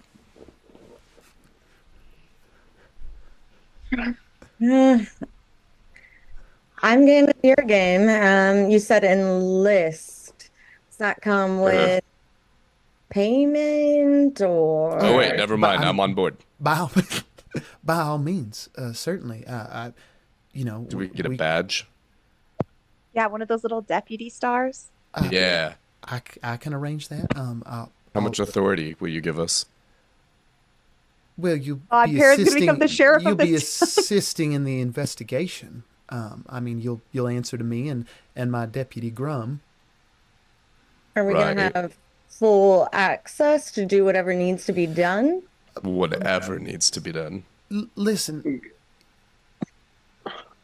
I'm enlisting your help to find who may have perpetrated this. Obviously, if y'all are in danger, self-defense is a priority, and defending, you know, the good people here in the town of Imago. Hell yeah. I'm No not going to give questions you carte asked. blanche to go running around and, you know, knocking down doors and breaking into people's homes. You don't know if that door was threatening me. I appreciate the levity you're trying to bring to the situation, but Hey, can we take 5 for a second? Like, I want to talk to my party real quick. Like, yeah, you just see, I Atticus, as you pull them apart, Winnie, there's a voice that kind of rises out above the crowd, and a figure is approaching, walking down the street from the direction of the chapel. A very small, slight man, not that old, appears to like maybe be maybe late 30s, but is kind of like bent a little bit, just a very almost like a very timid demeanor, shoulders kind of pulled in, a little bit longer stringy black hair, wearing white and gold vestments. It kind of calls out, when it appears that you have somewhat of a situation on your hands, has anyone given this poor fellow his last rites? That depends. Do you know how to give last rites to someone from the Hill Giant tribe? As the figure steps closer to you, looks up. I mean, no cultural offense, friend, but I believe the blessings of Lunarum are for every child who walks beneath the sun. And, you know, if you don't mind, whatever customs you think would benefit, but if you don't mind, I'll just say I actually do mind, friend. I actually do mind. You, just because you believe that blessing and you have every right to believe that blessing, applies to everyone. Some people don't subscribe to that. And Hill Giants have a very specific way of their burial rites. Give me an intimidation real quick. And actually, go ahead and give me intimidation with advantage as Winnie steps up behind you and kind of like straightens her shoulders with yours. Peren steps next to Winnie and is trying to look intimidating, but is also holding one hand out for a badge. Winnie's not looking at it. Bert reaches up and just puts a chess piece in your hand. That is a 21 on intimidation. Winnie looks down at him. Oh wait, advantage. Yeah, advantage. Still a 21. Okay. Yeah, Winnie's gonna look over at him too. Best listen to what the good man says, Father Meal. You know, customs being what they are and all. And you see the priest looks back at you, Atticus. Looks perturbed and a little offended, but is going to kind of take a step back and nod. I truly do apologize. I meant no offense. I know you mean the best in the world, but I mean, as someone from the South, you know, there's cultural things, and Well, I understand. I just appreciate you. You know, I know you're trying to do what you think is the right thing in the situation. Oh, it's not what I think, but you know, Lunarum, the light above. But to each his own. My name is Derek, by the way. There, And you must be the I'm gonna Father. guess. Yes, Father Emil. Yes. It's Yes. a pleasure to meet you, and I assume maybe acquaintances, friends of yours. Yeah, this is the group. That's, We were I'm just gonna- actually about to have a discussion here. Oh, I apologize. I will be on my way. It's lovely to meet you all, Winnie, and the father's going to continue on his way. Well, I hate that guy. Seem to want to overstep a little there. I'm not. I just don't like religion that much. I know that might make me a weirdo, but like I just don't. Like live your life, Like why do you gotta? Anyways, Do they have a strong following here in town? Winnie's going to look over at you. Well, strong's certainly a word for it. He's been here for about 10 years now, and I would say things have changed in the town considerably, Every town has its ghosts, even Imago. I've heard that twice now. Oh, well, What that's ghost okay. are we talking about? Are there Yeah. actual ghosts? Or like metaphorical ghosts? Or like symbolic Um, ghosts? Or like a band called Ghost. Go ahead and make me a persuasion check. Whoever wants to take point on this. I rolled a symbolic to speak. 21. Jeez, my rolls are awful. I rolled 5. 17. I don't know if I'm Okay. on point, but I did ask her if it was Yeah, you real did. ghosts. For sure. Persuasion. I think will- that 19 plus 6 for a 25.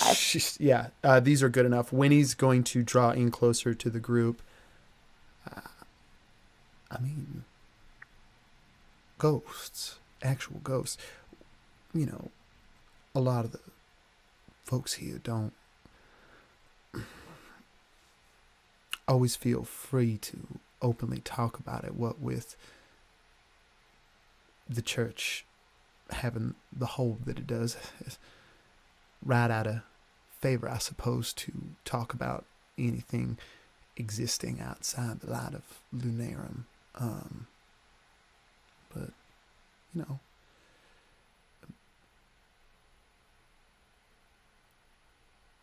Seems real strict. I mean, this town existed before they came. Seems kind of like a little bit of a hostile takeover to kind of not allow you to talk about something going on. yeah, I think, Atticus, you've been to Imago before. Roll a history check for me.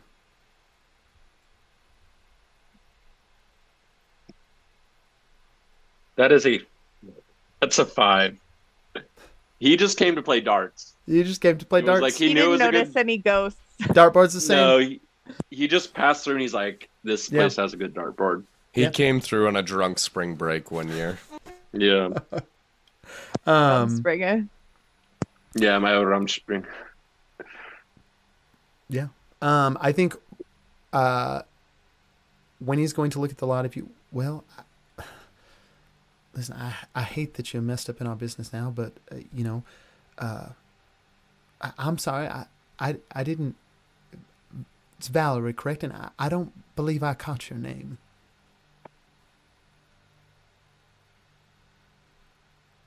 She's Wait, looking at me? Who is she speaking to? Okay, Yeah, Yeah, looking she's at Peren. talking. I think Peren's the only one whose name she didn't get. My name is, and he looks at Atticus and he looks at everybody else because he's heard the name Derek twice now. He's like, my name is Pear. Yes, Paris. Right. Paris, Valerie, if you want to come with me, come get you hooked up with badges and we'll get you deputized real quick, and I think, the quicker we can get on the trail of this whole thing, hopefully the faster we can put this all behind us, and I'm sure you have places all to about be, the speed. quicker you can be on your way. Yep. You just have like a quick, not that for a moment, if you don't mind, just giving us one second By while all we means, walk this certainly. way as a group. We all slow, shuffle. yeah. We just shuffle. Slowly shuffling together. Shimmy. Uh, I don't want. Doing this. Do we? I don't. I think we should just leave. I mean, Ellis was. Well, I respect the trade, but Ellis was Ellis and ate all our food.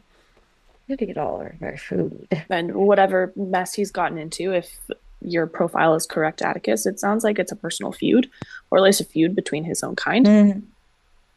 It's a lover's quarrel.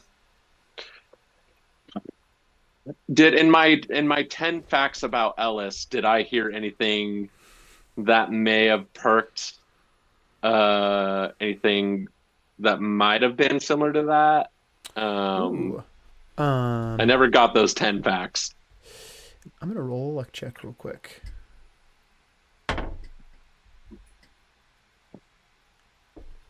It's 18. That's pretty high. I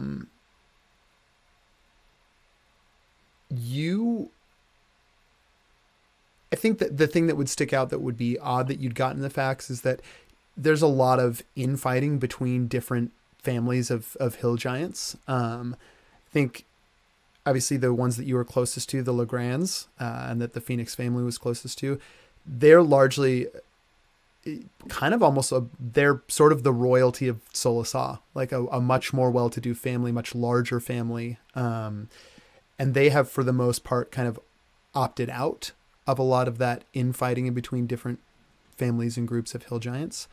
It is rare to find other groups of hill giants outside of the Legrands that don't have some sort of beef or enmity or like long history of going, like of war with particular.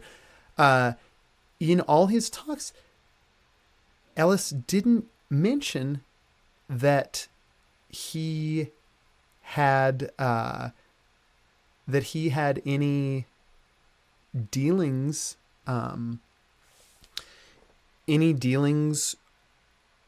in a negative way with. He didn't have any family wars, any grudges, any things like that. And no, Tribes comes from a fairly small family. He did also have not an intimacy, but a familiarity. You know, a lot of hill giants would know the family name Legrand, but had met a lot of them before, including just once at a larger function or a meeting. You know, there is occasionally a hoedown, if you will. A hoedown, if you will. Had even at one point met your friend Cletus Legrand, or you know, as you called him, Cletus, he's also known Cleto Legrand. Cletus being your nickname for him.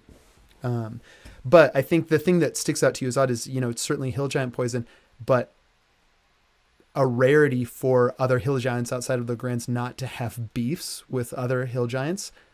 Ellis didn't. Yeah, Atticus is like, yeah, I mean, hill giants have a long history of, you know, little feuds and territorial disputes. It's more barbaric in nature in that culture, but surprisingly, his family was one of the few that was just small enough that they kind of just kept their own space. So to me, it seems like someone knew that knowledge and exploited it. Yeah, I mean, do hill giants have a history of being invisible? Because I'm not sure how a hill giant could have attacked another hill giant in the middle of the street without anybody they're seeing loud it. they're loud and rambunctious, and they are, you can't miss them. You can't miss a hill giant. They all But talk I as much as that guy, and she points at the corpse. Yeah. Are you sure by your tracks then? I'm not positive about my tracks. Or as positive as I can be. I'm like, Unless it was somebody trying to make it look like a hill giant. I mean, it's just a real long stride. Yeah.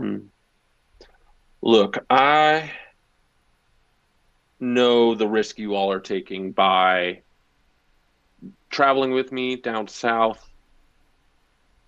If this is something you all want to see through, It's a race against the clock, but if you feel like there's something we need to figure out here, then I'm willing to stick around. I I don't mean, you're the personally want one to.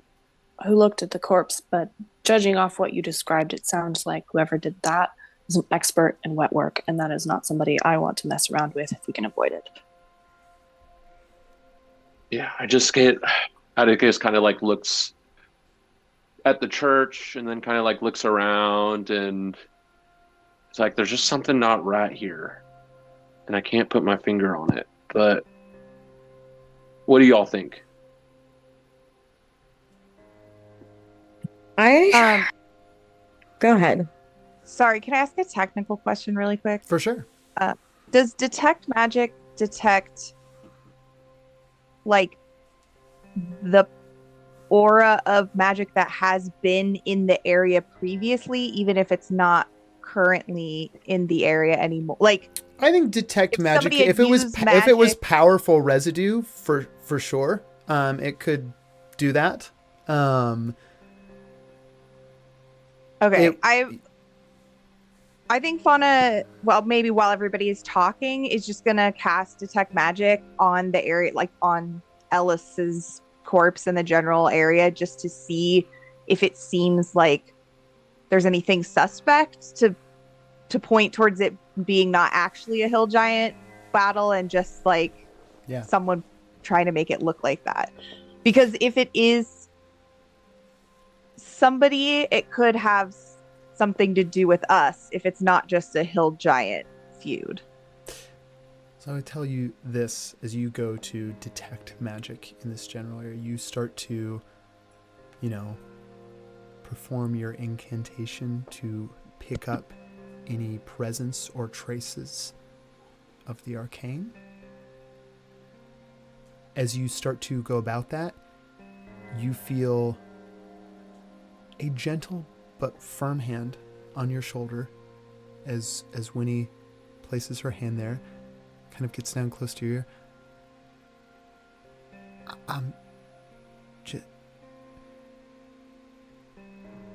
That's not a good idea. Child, I don't mean to alarm you. Best you not be taking those kind of actions here. What? Why not? Go ahead and give me a perception check real quick.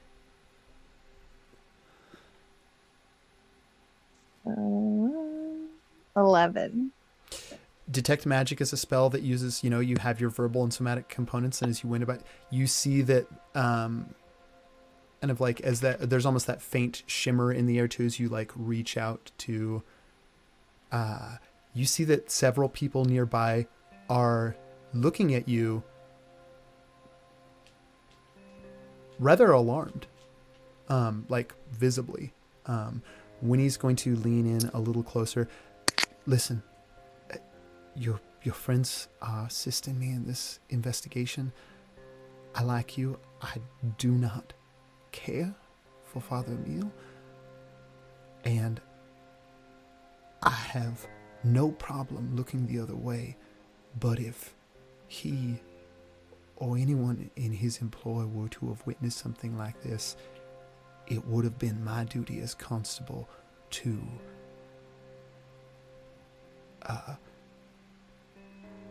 arrest you. For what? The church makes the laws in the town? It's Father Emil has swayed the popular opinion enough that the arcane, and I turn the other way, but any workings of outside of the miracles of the church, outside of Lunarum, are, well, Father Emil's turned the public opinion against them, and people tend to,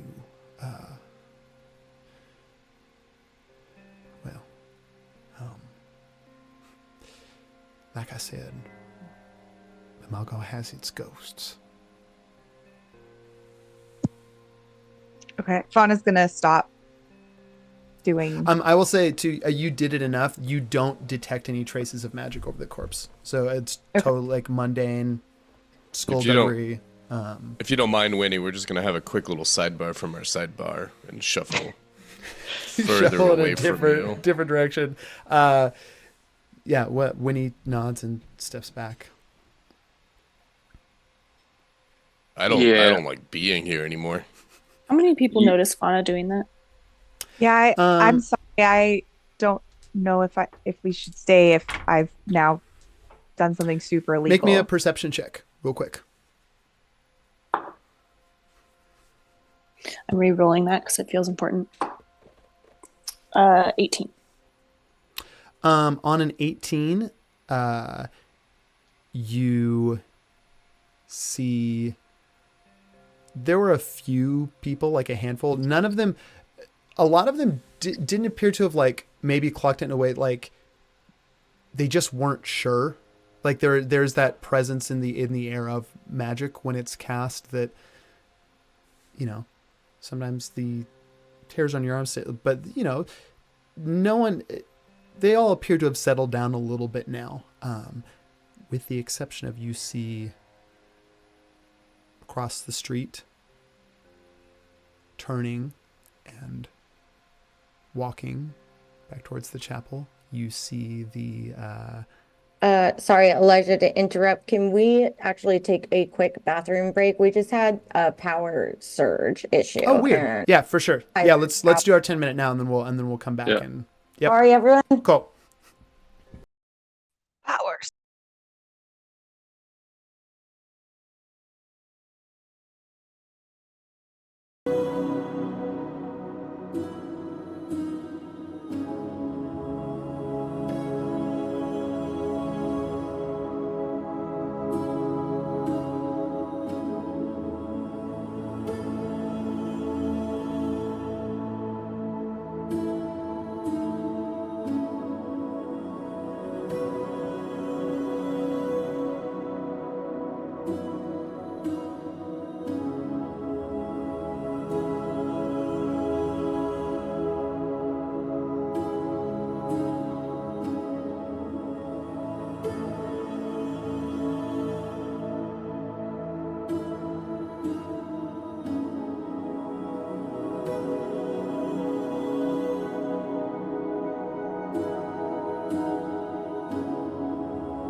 Claire. I get my people to do it. Got your top Cool. people on it. We're back on. I think we left off in In a description- sidebar from our sidebar. sidebar from sidebar. Nix, you did clock the. I think actually this would be the first time Nix has seen this woman, but you do see that woman, you know, that I described to Fauna and then also to Peren. You now also see this person leaving and heading for the chapel. Does it seem like she's doing that in response to what Fauna just did? Like, is she heading off in like a hurry or have like intention to her steps? Not in a hurry, but this person was observing up until, you know, the moment that this happened, and then they appear to be leaving and heading for the chapel.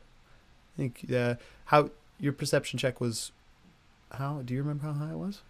It was higher. I think it was 18. I still have my die up. I think you could probably sense a little bit of correlation between the two things. Nyx is gonna go up to them. Oh, you would, in order to catch them, I mean, they're a little distance away. In order to catch them before they get to the chapel, you'd have to make a little bit of a hustle. Yeah, they'll do that. Okay. Where are you bye. going? Okay. Are we Just does that mean we're staying? I guess so. Nyx I mean, is just give me a second. This person You and yeah, just you keep approach. going. Yeah, you approach them. What do you? I think that Nyx is gonna come up to them, and quietly, going to, excuse me, friend. It seemed like you were heading off in a hurry, to go maybe report something that you didn't actually see. Understandable mistake. I know mirages are very common in this area. Heat in the desert and sand and all that. And Nyx is going to slip them 20 gold pieces. make me a persuasion check.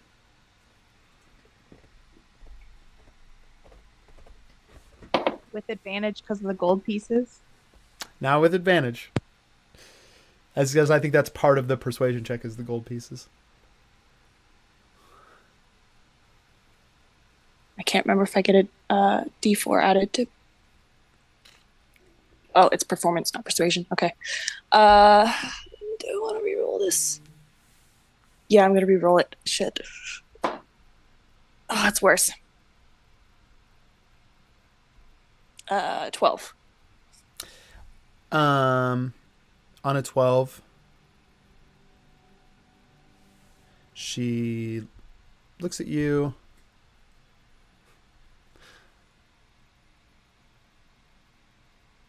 I don't think you can afford me, darling. Give me a number. Let's test that theory.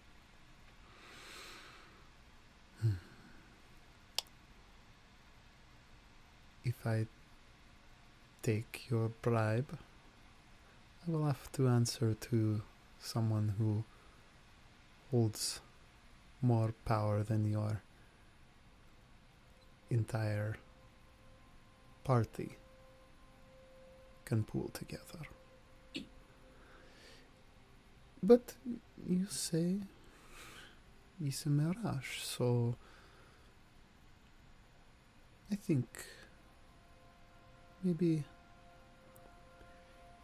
if I were a group of strangers in a new town and I learned that perhaps our behaviors were unwelcome, I would maybe not stick around.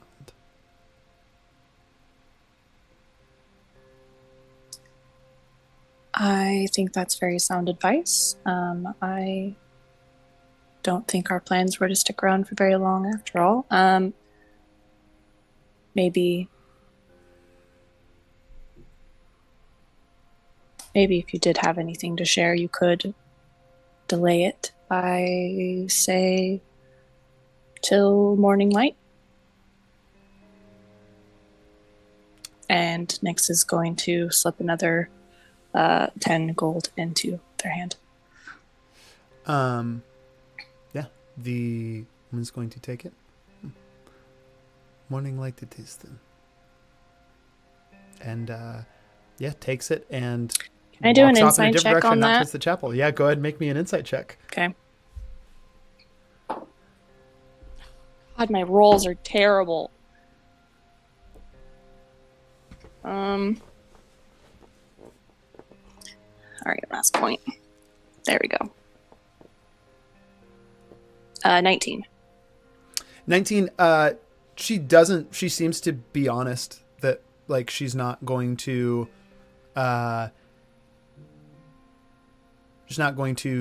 do anything until morning light, not going to say anything. There is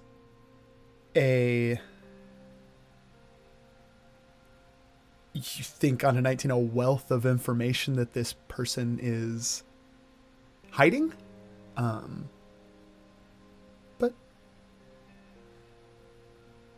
you know, Most people are hiding Yeah. quite a lot. Yeah. Not our problem. We'll get out of here. Nyx is gonna go back to the party then. As soon as Nyx had stepped away, Peren looks at Vox, is like, I guess let's go get deputized then. Let's go. Yeah, I guess we're staying. No, I don't think. No, They you're have- I talking don't to think somebody that's else. the best You're- idea. You're Wait. busy. This is during your conversation. Okay. Conversation, yeah. So Yeah, Peren and are Peren's they gonna still lead Vox there, or are they towards the constable. yeah, if you go to the constable, I mean, the constable will like take you pretty much right away to go get deputized. Badge us, and Peren is gonna send Amos to catch up with Nyx once Nyx is done talking. Okay, cool. Question: is it just Peren and Vox heading to go get deputized, or is the whole part? I think Winnie would be willing to deputize all if that's what you want, but she did initially just specifically ask for Peren and Vox's help. I think Fauna probably would maybe try to keep more of a low profile now that she's like already Cool. kind of. I mean, honestly, it's Stepped it probably up a a bad little bit. idea to deputize the clearly magical girl. Yeah, Yeah. that might take So I don't think she would bigger try to persuasion go check. get deputized. Okay. Yeah, Atticus is interested as a private citizen on what's going on. That is Okay. their thing, but obviously they will talk to the group later about stuff. Okay. Amos is going to flit to you, Nyx. They went to go get their badges. I mean, I can circle ahead. I think I know which direction they went. Do you want to They went to go get their just wait badges? I here? thought we agreed that we were leaving.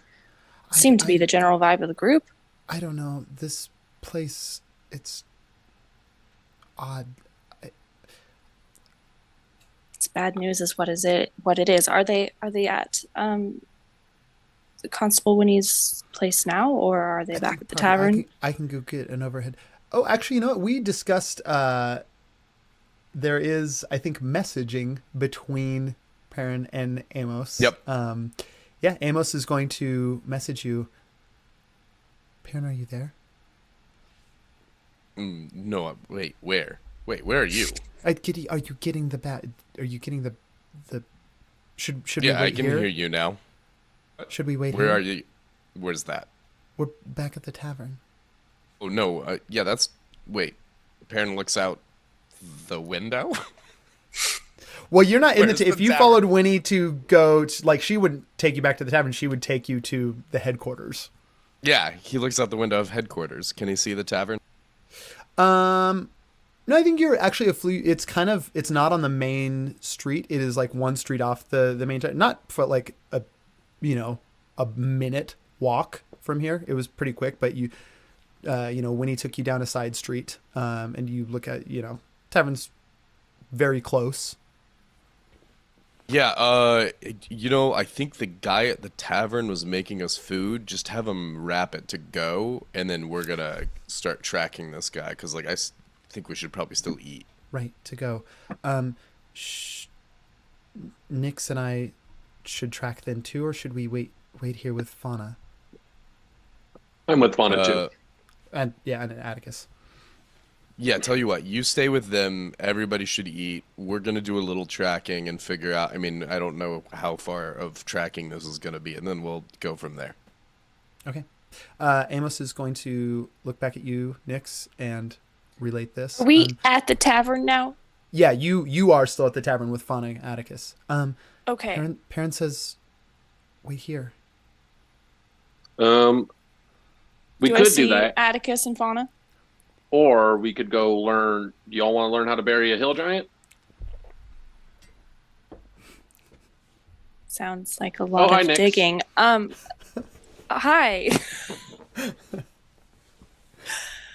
Where'd you run off to? Somebody saw Fauna doing that, and it seemed like they were going to report her to the church, so I went to try and change their mind, and I think I did, or at least delayed it. She shouldn't report anything until morning light, which should give us time to get out of here, which should thought that's what we agreed on, but now Peren and Vox are getting deputized? Yeah, I mean, honestly, there's something weird going on here, and I would be remiss if I didn't mention this Path of Light. I don't really like them. There's some history there. But yeah, I think we just assumed since you walked away that we were sticking around. It seemed like you were going off to investigate or something. So, I mean, it's a chance to do the right thing in town. I would like to solve Hill Giant's murder. I owe it to the tribes as someone who has been in good faith with them. Yeah, geez, I wish I knew that's why you were going to talk to somebody. Maybe we could have worked something out. I'm sorry, I should have stolen a second to explain, but I didn't want to lose them in the crowd. Yeah, I get it. I mean, it's my fault. I didn't mean to cause trouble for everybody. No, I'm trying to help. I'm gonna look around and see. You didn't know. There's a couple people in the tavern. Go. You were just. I'm so shocked that you bought confetti and glitter for my birthday, and you were gonna. I mean, it was a bad time to do it, but I think it was really sweet. Yeah, you say this. Gus is gonna walk up. He's just been putting plates down on time. Well, here's the rest of your breakfast. I suppose will the rest of your party be joining? Atticus is just taking plates, and he takes Vox and Peren's plate, and he just starts eating it. He's like, I don't control. And he's like giving some to Bird as well. Yeah. You all kind of start to like tuck into the breakfast. There's the discussion of burying Ellis. I mean, I guess. Yeah. Say if you want to help for the day. I mean, how long are we wanting to stay here for? Are we seeing this investigation through, or just while we're here and then taking off on your original plan in the morning? I see it like this. I think there's a chance to do something good, and I felt really shitty the past couple days, so I'd like to do something good for someone else and see it through and see if we can get to the bottom of this. If, we have to skip town quick, so be it, but I don't think we should put it on hold. Right? I mean, we'll get to St. Florian in time, and I think we're just going to see it through. All right, then. Okay. yeah, you tuck into the breakfast and start to like you kind of Atticus start to take them through like some of the processes that you before we get to that. Vox, Peren, Peren, you turn from the window. Winnie's kind of laying a small blue long-eared goblin wearing a shabby little tan vest tunic underneath, but lining out a blue goblin on the events, and it's kind of nodding and then looks over in your direction. Oh, what are they doing in here? What are you doing You, in here? yeah. What are you? I'm the deputy. I'm the jailer. Is that so? It's so. And where were you when a murder happened in broad daylight? I was in 20 here minutes minding ago? the jail. Yeah, and can't that's why expect we're me to be here. It's because everywhere. you were here minding the jail. We're gonna be out there solving real problems. You You're see? deputizing them? Nobody ever tells me nothing. And you see he's going to sort of walk around the other side of the debt and kind of grumble, fishes around in there, and pulls out a couple little badges. Hands them over to you. Well, deputy, all right. Well, I'll stay here, mind the jail. Of course, Grum on the jail. Grum, go sweep up after the bar fight. Grum, do this. Grum, do that. Uh-huh. Okay. Thank you for that. Much appreciated.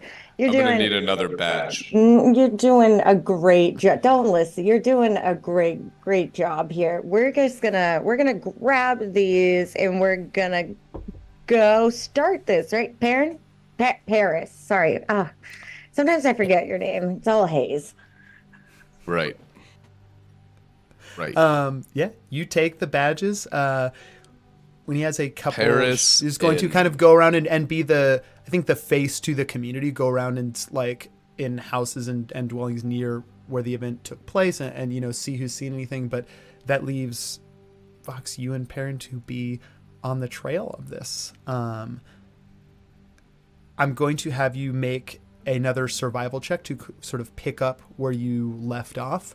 The trail, it's a trail that you had already succeeded at being able to track if you'd done it right then. But the trail's gotten a little cold now, so instead of having advantage or disadvantage, I'm just going to have you make another flat survival check. I got a 17. I got an 18. Okay. Oh.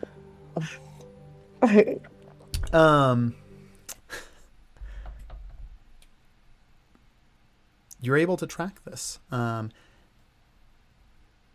Takes you, the better part of an hour. You lose it. The tracks, it looks like initially seem to hurry out of the alleyway, and then after that, you kind of lose it a couple times and then pick it back up. Essentially, less than a quarter mile from what it looks like, whoever it was, you kind of, at this point now, the trail's cold and you're not tracking someone in the wild. It's in a town, a village. There's other people that walk through on the streets. You lose it, a little less than a quarter of a mile from the alleyway where it looks like the initial events took place. I'm trying to think if there's any more information on an 18 that you could get about what you are looking for. I think Peren just looks to see if anyone is watching them. Ooh, yeah. Make me a perception check. 8. You don't see anyone. If you want to try, it's certainly like you could make investigation checks to kind of like figure out what clues you can, maybe talk to people along the way that you find. Oh, right where the tracks, and I'm gonna roll for an investigation to see what I can gather from them. Cool. That is a 14 plus 7. Go. Let's go door to 21. door. We'll see who's around here. Knock on every door. Um, People I find you appear like the tracks sort of disappear, and it's not a main street, but another street that a lot of people are using as a thoroughfare to come and go to the main street where a lot of the shops and things are. Mostly looks like residential areas in here. You see, however, what looks to be a small side door on almost like at a large building that looks like it has multiple dwellings in it. Out of all the places around, these are maybe, they look like similar to the idea of like rooms at an inn, maybe places where people come to town, they stay temporarily, or, you know, it's, but there's a lot of small, and there is a side door that you notice is cracked just a little bit. All right, Peren. You see that door over there? Yeah. You want to go in first, or you want to take the back? Peren kicks the door down. Oh, that answers that. Yeah, make me a strength check real quick if you're kicking it. 3. On a 3, you're still able to kick it down because the door isn't like bolts. So you kick it, it doesn't splinter or anything on a 3. Like you kind of hurt, it's clumsy, you stub your toe a little bit when you do it, and the door just it was slowly unlatched. Yeah, it was unlatched, so the door just slowly kind of and you see a room filled with, looks like somebody was in a hurry, was maybe like living, you see rations scattered around, things like that, an unmade bed. It's just a small, very simple, humble, one room dwelling space. Looks like somebody left here in a hurry. All right. Check high and low. There's got to be something in here. I got high. Yeah. Peren, I'm gonna let Vox's 21 investigation right, but Peren, you go ahead and make me an investigation check too. 5. Okay. Peren's just all in character and no help. Swear to me, door. Yeah, you see what I've already described. Vox, on your 21,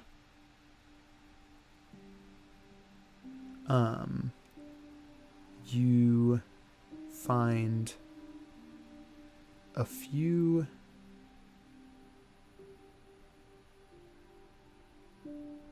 different things in particular, and I'm going to make a luck check real quick actually to see if this is one of them.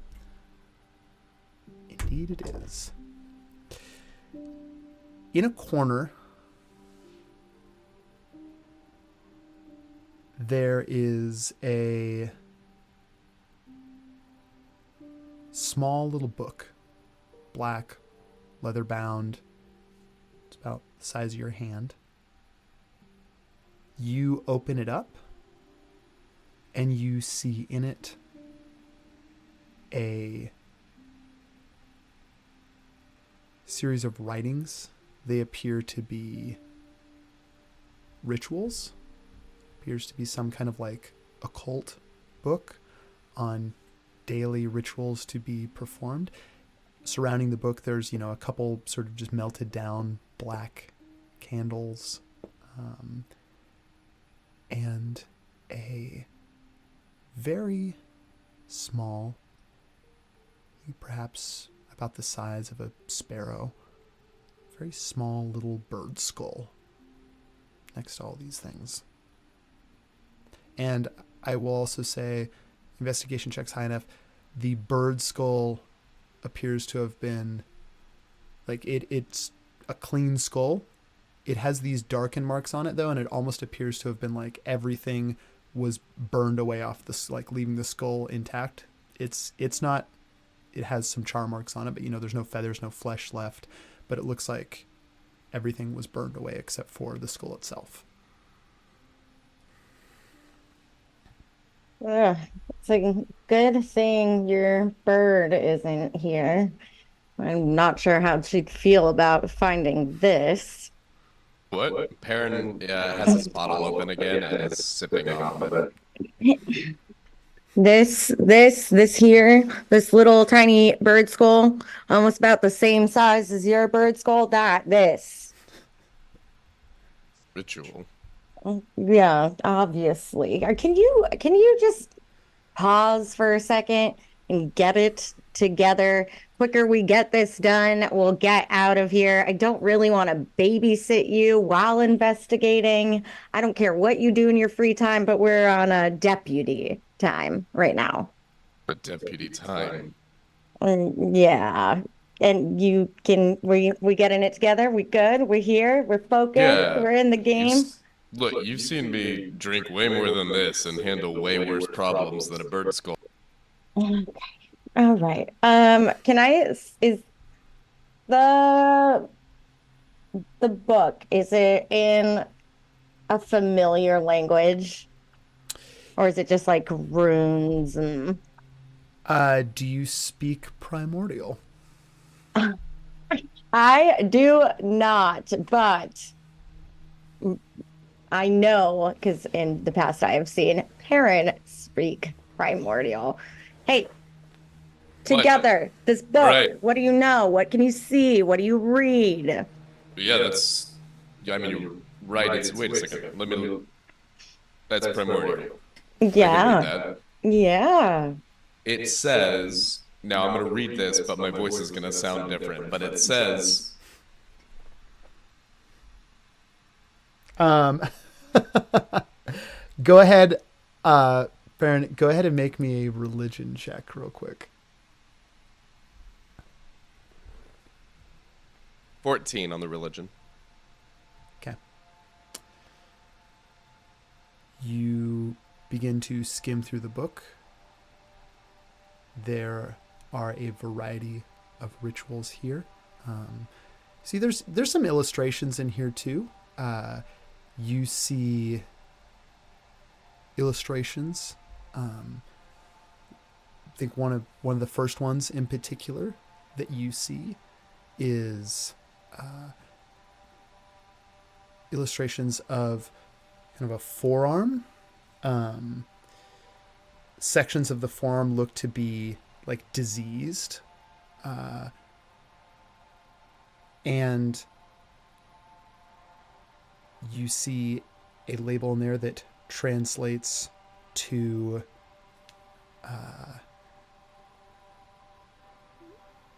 it speaks to the name of the disease. You also see ways to carve it out that it particularly involve like combating this thing, involve a particular type of knife.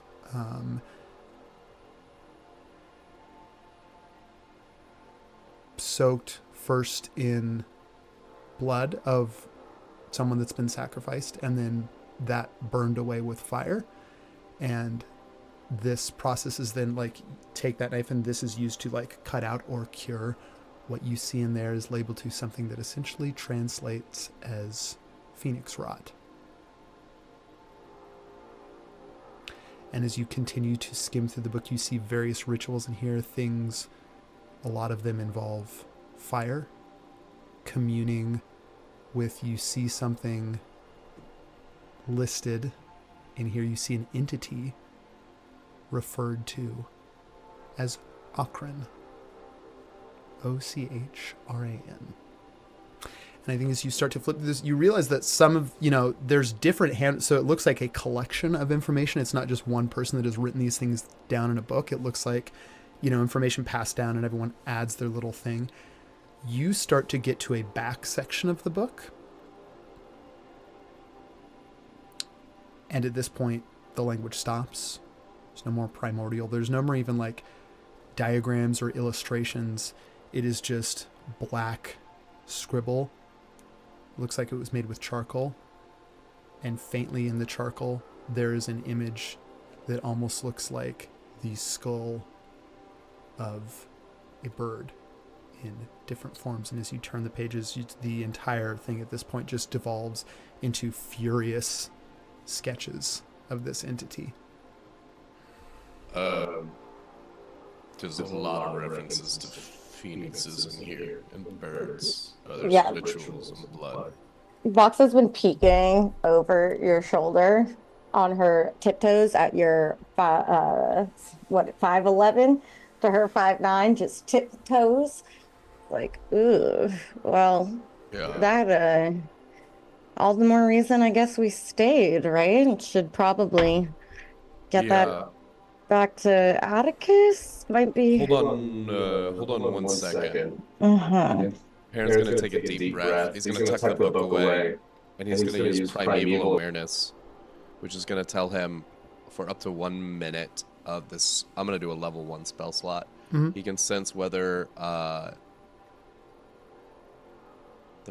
any of these types. It doesn't reveal the creature's location or number, but it should tell. I should know which type: aberrations, celestials, dragons, elementals, fae, fiends, and undead within 1 mile.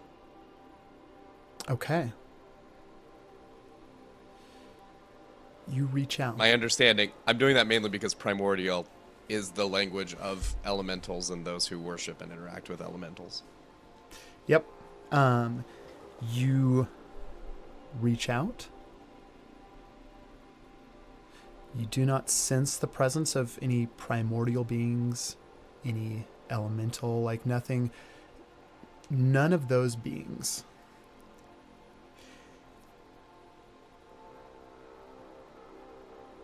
It's been some time that since you've used primeval awareness. I don't remember if you used it in the Dreadspire or not, but I think I used it once in the Dreadspire, yeah. Yeah. I'm going to tell you 2 things that happen. Is either of your passive perceptions over 17? No. Yes? No. Box.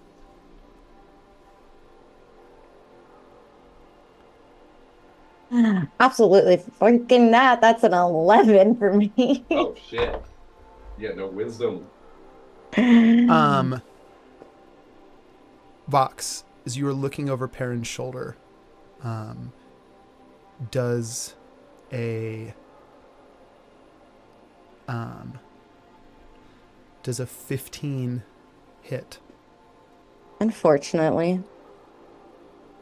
Vox, you're looking over Peren's shoulder, and you feel, at first, it's sting, slight. It hits in a spot. You're going to take, let me roll real quick. You're going to take,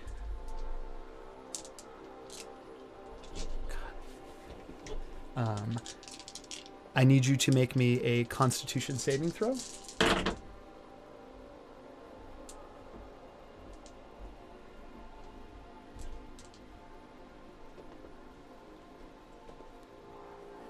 That's a 17. Okay.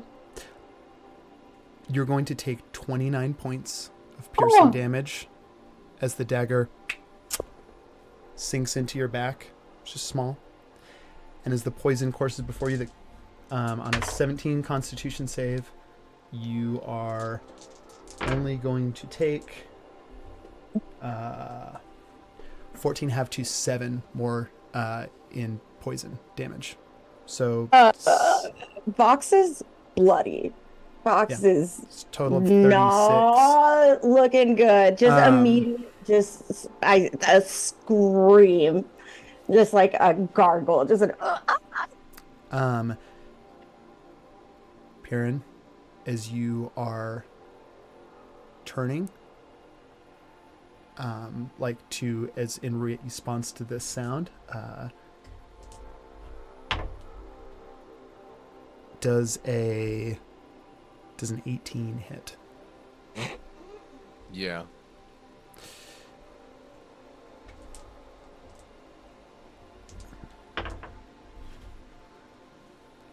You, because there is no sneak attack on this one, you are only going to take 14 points of piercing damage, and go ahead and make me a Constitution save.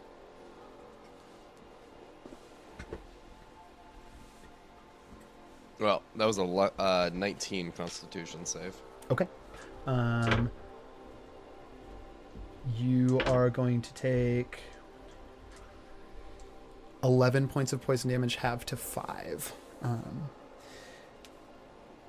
You are looking... On my...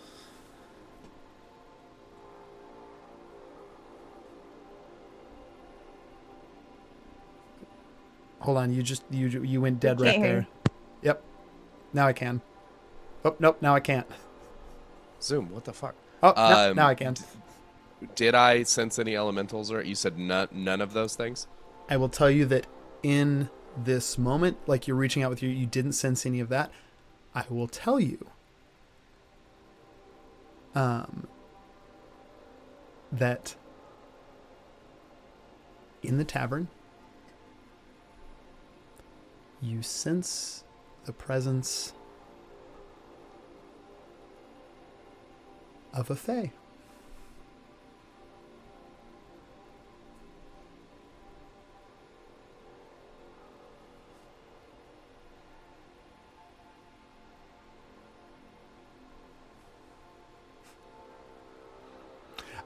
As you sense the presence, Confirmed. This figure, dark hood, you see is just wearing what looks to be almost like this skull of this bird would have had to have been enormous, like maybe some sort of large vulture or bird of prey. It's kind of like in a mask shape, just sort of like the back is carved off so that it is just a mask, and is hanging down, obscures their head. The hood is far enough over that you can't even see. There's no features that you can make out, aside from the fact that this is a massive, like, 8 feet tall towers over both of you.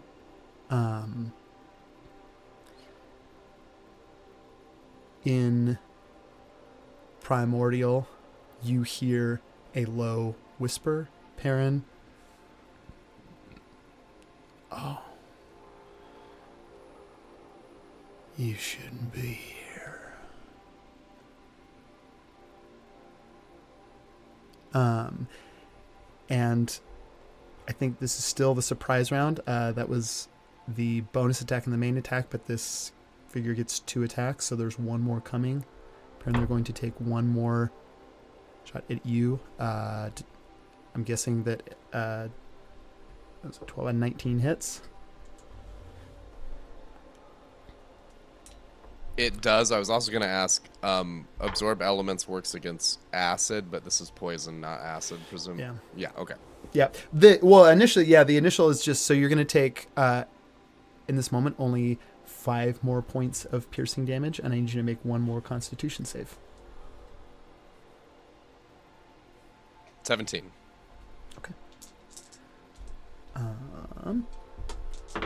Success. So you're only going to take 6, half to 3 more points of poison damage. This person, this figure, steps back.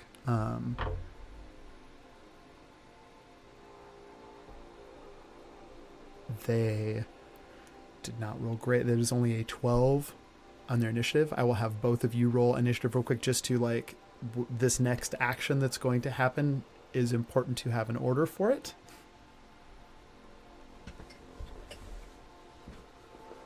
$19. Okay.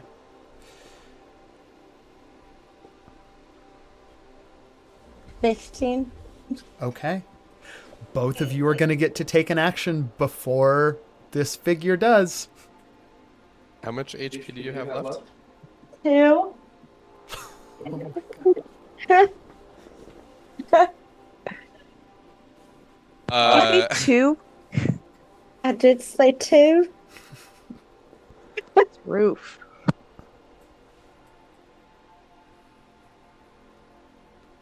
I guess I am going to... Okay, so when I use Amos is sending, is that my action because we're in initiative? Yes, because it wouldn't be Amos sending something to you, so it would be essentially you casting a sending spell to send something to Amos. Okay. I'm going to have Amos. From Peren's memory, Atticus is the one who knows this town the best. So I get 25 words or less to a creature, blah, blah, blah, which you're familiar. So you will hear it in your mind, you'll recognize me as the sender, and recognize. So basically, Amos is going to talk directly to you, Atticus, and give you, it didn't seem like we were on a complicated path from that initial alleyway. We went back and looked at some doorways. So Peren's going to say, 120 paces down that alleyway. Look to the broken door, third from the left. We are going to die. Mm-hmm. Atticus before that's like, so anyways, you got to carve these shapes for these hill giants, and he's like whittling something, and he's like, you got to like get the shape right, and then he like hears it, and he's like immediately drops. He's like, all right, move now, and he like shoves off the table and like let's and What's like wrong? fuck. Vox parent, they're in trouble, and he's gonna be like usher them and just fucking bolt out the door. So that'll be my action. My free action, I'm going to assemble Ornament of Rights. And with my bonus action,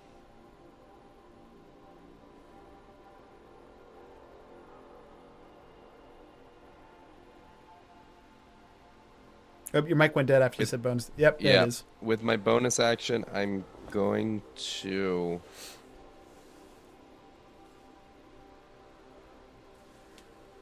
Sorry, I didn't write down when I rewrote all this which one of my spells are full actions and which are bonus.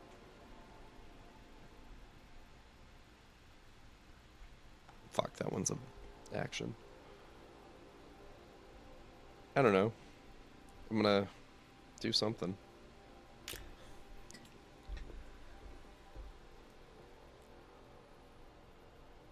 If I don't, we're gonna die. Kata's just running Yeah. while parents readying Yeah. his action. I don't know. I don't know what I can do that's a free bonus action that's not special to my class. I'm just gonna assemble my weapon. Then I'm gonna be like, hey, we'll leave. Like, that's cool. But, like, I don't know if you saw this badge, you fucking dick. But, we're deputized here, so if you want to live, you should go ahead and lay down your weapon. Make me an intimidation check. And Perrin's deliberately phrasing this like he's trying to sound super calm and not upset. So this is like a weirdly chilling, cold intimidation. The full force of the law behind it. That is a 22. Whew. On a 22, you say that the figure takes a small step back from you. Clock you assembling Ornament of Rights. They look to Vox. They see the book in your hand. And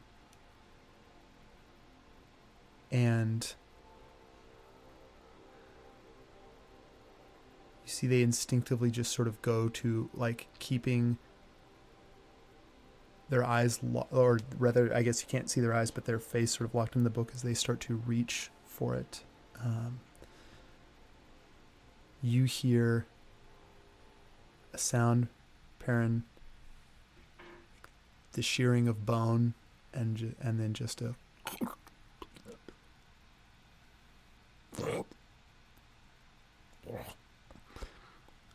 you see blood begin to pour down from the mouth of the figure, and from behind you see a kind of head snuck up behind. This is a massive figure. The figure behind is a little bit smaller but still fairly tall. You see a green-skinned hill giant just sort of looking over, white hair kind of parted to the side, wearing a leather vest, some kind of these high-waisted brown pants. It has an assortment of like odd talismans and charms, kind of just a variety hanging down their neck. They look at you. Look at Vox. Friend there doesn't look all right. Looks like I got here just in time. Who the fuck are you? I do apologize. You see, pulls their short sword out from the figure's mouth. The figure collapses to the ground, dead immediately. Fox kicks it. We're getting a cheap. Looks at you. I apologize. I've been tracking this character for some time. It looks like the two of you are all right then. I mean, with the exception of is that Vox is gonna pull out one of the health potions that she has and just bite off the top, spit it, just like holding herself, and just gurgle it down. Yeah. And I'm going to. I am. Fine. I am also going to try to bandage with my medical equipment, and I just rolled a 19 on my medicine check. Ooh. Cool. I love. I think you go jack-of-all about trades addressing now. this, and you're able to kind of like staunch the bleeding. That again, the health potions gonna help too. So go ahead and roll the healing for that. I rolled 9 for my health potion. Yeah, this hill giant takes a knee, looks at all of you. Yeah, it looks like you're doing all right. Goes to stand. My name is Cleto Legrand, and extends a hand. And as this happens, rushing up, like just barging down the door at you, kick down the door. Bert, Fauna, Nyx behind This time you. the door goes spiraling off its just hinges. wildly off. You, the figure hill giant, spins around. As I live and breathe. Cletus? And Atticus just droopy arms, and he's like, You fiery Whoa. mustache son of a bitch. It's good to see you. "You rock slinging, tall ass son of a bitch, get over here." I thought you were dead. And yeah, Cletus comes in for just like still, if I think a full like 6 inches taller than you, is rather small for a hill giant though. But just takes you and like wraps you up in both arms. We're at contested strength because that's the relationship we have. Yeah, I'm trying cool. to squeeze him and Yeah, pick him up. Make an athletics check. I'll make an athletics check for him. Are we not killing this There he person? is. He's Peren still and Vox. What Yeah, the fuck happened? Are you Go okay? through that fucking corpse's pockets and figure out what's going on there. Vox is already rummaging through it and so taking the dagger. 21. On a nat 20 for a total of 26 on their athletics, Cletus squeezes through, and you feel a rib shift a little bit, Atticus, as they just. Have you been following that workout regimen I gave you? Oh, Every day, friend, every day. Atticus snaps to, and he's like, "We need to get the fuck out of here." And he's like looking around this room, and he's like, "What the Peren, Vox? What the? Sorry, there's so much going on. What the fuck happened?" Vox is rummaging through this man's pocket, and like I said, taking the dagger that stabbed her, and is just not even looking at them. Just goes, "Peren, the book." Right. Yeah. So we found this book, and it's got like a bunch of shit in it, and this guy snuck up behind us. He's clearly the one who killed Ellis. Look at that leg length, right, Vox? That's right. Case solved. Yeah, and your investigation check for this whole thing can continue. It matches. Does he have any? You're pretty confident. Interesting items or talismans or objects? Yeah, make me one more investigation check to look through his person.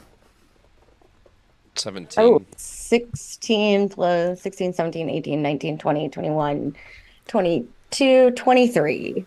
Whew. On a 23.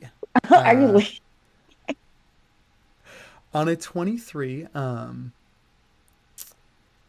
you don't. God, there wouldn't be anything that you find. Again, like you find those daggers. You find a small vial of that blackgrass poison. That has, and it's, you can see that the dagger like has definitely been applied to these daggers too that he was using. The daggers. How certainly, many more daggers do I have? He had 2 on him. Thank you. Yes. And then that vial of, there's enough here for, you think, probably like 2 more applications. These knives definitely match the wounds. Okay, you've wrapped up your crime scene fairly quickly. Yeah. You don't find anything else on this character. It would almost seem that like the interesting things were left in this room. Certainly the most interesting Peren things. takes the mask. Not necessarily knowing or go. trusting Cletus, and hesitant to show magic at all. I'm going to subtle spell this, but I am going to cast Cure Wounds on both Peren and Vox. Cool. Is the little bird skull still there Vox, from the spell? I don't know. Did Vox pick up the bird skull? Absolutely, she stashed that in her pocket. Okay. Yeah, so you wouldn't see that. Peren, you heal for 11. Vox, you heal for 10. Cool. Where are my manners? I'm so sorry. This son of a bitch, and he's gonna like pat him on the back, is my best friend in the world, Cletus Legrand from the fucking Legrand family. See, Cletus bows to all of you. Well, friend Atticus is a friend of mine, so it's. I'd be your friend without Atticus. You fucking saved my life back there. That guy got a fucking sneak attack on me. It was nice to, I've been tracking him for some time, and well, I'm just glad I could get here in time. We need to find a place to sit down and have a conversation, because we just kind of walked into this. We're going back to St. Florin, and we just stumbled on all of this. For sure, you go all the way to St. Florian. Yes. Well, I don't want to impose. Now that I finished tracking this down, I'm also headed back home. Are you staying at the tavern? Yeah. For some reason, Atticus wants to do an insight check. Yeah. Make me an insight check. I think he's just thinking this is very surreal in this moment. 17 on the insight. Okay. On a 17 insight, Cletus looks. He's genuinely glad to see you. He, like, puts a hand on your shoulder. He's looking around, like, excited to see your friends. We got a lot to catch up on. We do, and just so you know, no one knows. There's my name right now. You might know it because I've used it before. Derek Journeyman. All right, Journeyman. Okay, so we're in that era again. Well, all right. Got to revisit the classics. Okay. Yeah. Before you two make out, do whatever it is you're gonna do, can we haul this body up to the sheriff's office so I can collect my gold? We can collect our gold, because I just almost died and I think I should get paid for it. I agree with that. I think for sure you can do this. It's easy to get the body back there. You're able to do it in a way too that kind of doesn't make a spectacle of it as you get it through the streets. you get it back to Winnie. Winnie, like, can corroborate the wounds, the knives. Is there to hear the story. Like, it's solved. It's wrapped. I'm going to say for payment, nothing was agreed on ahead of time. Go ahead. I'm gonna have Vox and Peren, the two of you, make me just. We'll call these persuasion checks. I think just as kind of a general likability and what without any negotiating, Winnie is just willing to hand out. 6. 24. On a Right, 24, so listen here, Winnie. yeah, Winnie's going to give you, I mean the two of you, but it depends on whether you want to split it in the party or not, or between the two. But is going to give you 300 gold. Vox Damn. is gonna split it. She's gonna. Vox Listen, is gonna I hand Peren can't. 140. I can't tell you how much I appreciate you taking care of this so quick. It's not often we have something like come up in this in Imago, and to be able to, set myself and know the people here are safe this quickly is, well, I can tell y'all how much we appreciate it. Yeah, no problem. I am gonna keep those knives though, since he almost killed me with them. They're mine now. You, you're more And than I'm entitled to them. Well, you ever come back through Imago, I'll be happy to see you. I'm keeping this badge and this false sense of moral authority. You see that Grum, who's like kind of back down by the cells, is just gonna like shoot you a look and like, Man, put it in me. It's dip-tied everyone. That's the case solved. There's a couple more things. We'll go through, like, is everyone good going like an extra, we'll say like 10, 15 minutes on the session? Sure. Yeah. Cool. Atticus, Cletus with you now too, but like describe for me what the funeral rites look like as you lay Ellis to rest. Yeah. So it's Atticus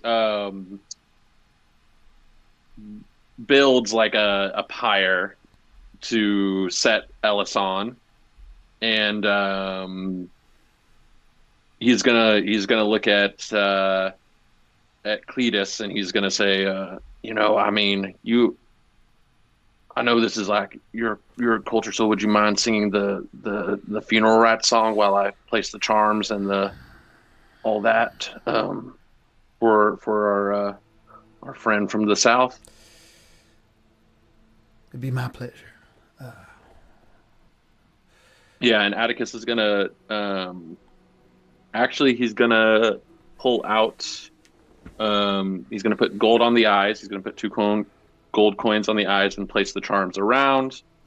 And as he's lighting each charm, he's kind of just saying stuff in Hill Giant, and it kind of like echoes what Cletus is singing. Like each time he'll go to a charm, and he'll say a word and push that one into the fire, and the song will change in tone to what that charm is, and then let it go, and then do the full charms as the fire keeps building.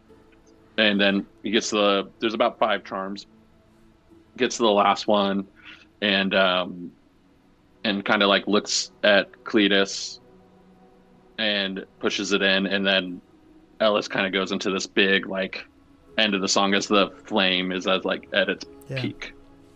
Yeah. It just performs that, like, the changing the tones in time with just kind of these low, like, chance. You can see, looks through, various talismans on his neck as, like, you push your last one in and he kind of looks at it, takes it off, holds it to his heart, and then presses it to the bottom of both his feet and throws it into the flame. Safe travels, friend. May the path be ever winding. Ooh, haven't done one of those in quite some time. Yeah. Well, I don't know about you, but I could use a drink. Well, it's not a hill giant funeral if there's no drinking involved. Hey, it's good to be with you again. And is going to head with you all in the direction of the tavern where you're staying. Yeah. How much does everyone else partake in revelry? I mean, Cletus is going to go for it. Vox goes to the barkeep and just the drinks are on me all night for everyone.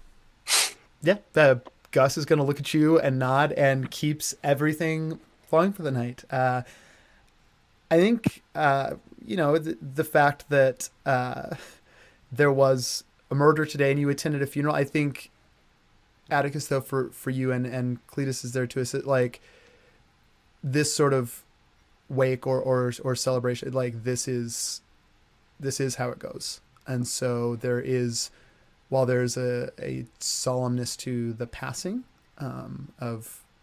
for Cletus's case is canon, but in your case, maybe more than a new acquaintance, like maybe,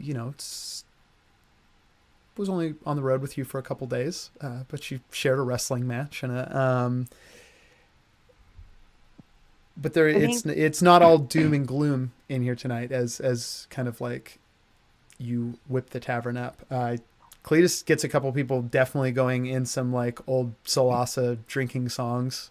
I think Fauna probably drinks more than she normally would have because her horns have been bothering her, like aching. Yeah. And so to kind of take the edge off of that, she probably gets a little more inebriated than she would have normally. June does have a good point too. I did start a fire. I didn't think about this.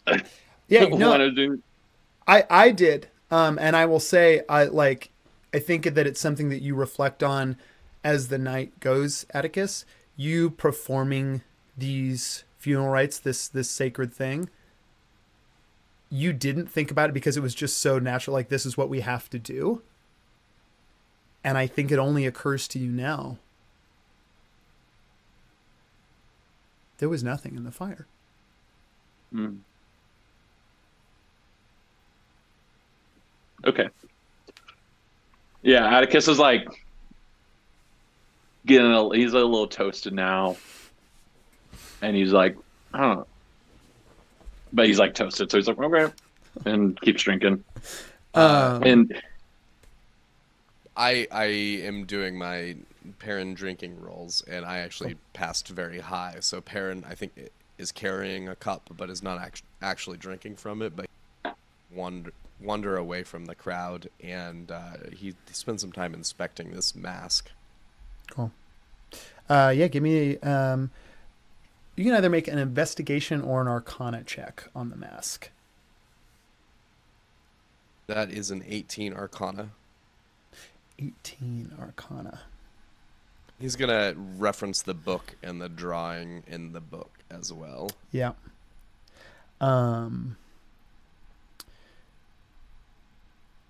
As you look into this, Peren, this mask, you see it mimics so closely hold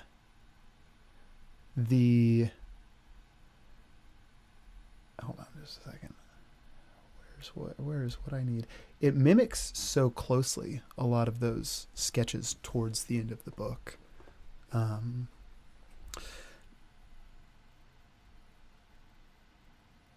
It is just the skull of some large bird of prey.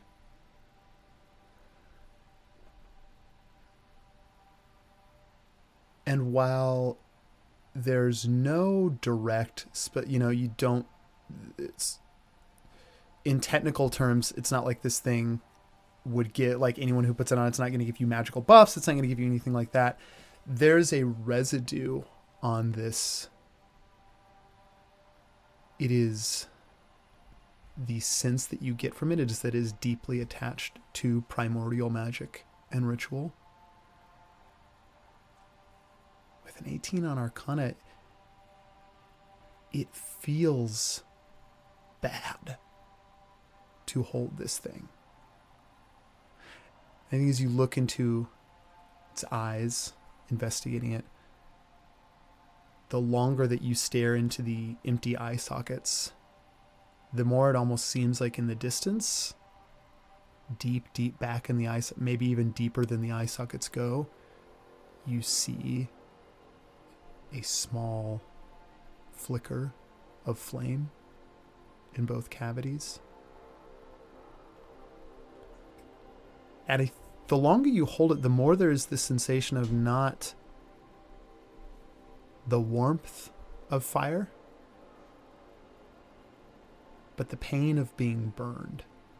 It's very slight, and the longer you hold it, the more it just kind of begins to spread through your hand.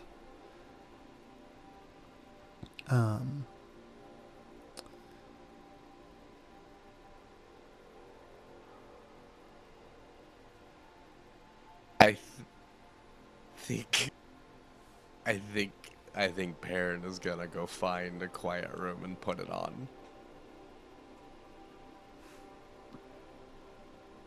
Okay. That wasn't a terrifying DM look or anything. Oh my god, I'm so worried. Peren, no. Atticus. Yeah. Atticus doesn't care. He's just going like, you see this everybody's fucking guy drunk, here? I think. You see this fucking guy here? He's my best friend. Bert, you can learn something from this man right now. I'm so excited to meet you, Cletus. Our Atticus talked all about you. We thought you was dead. It's so good to have you. This is a night of the fucking Phoenix, right? And he's just kind of. You're the second one I've ever met. I'm a squire myself. And you see, Cletus kind of leans down. You say you're a squire. It's awfully impressive. I was just a little fella. Peren, you go off to your room. You enter it. At this point, it's night outside. It's dark. It's lit by simple candlelight in here.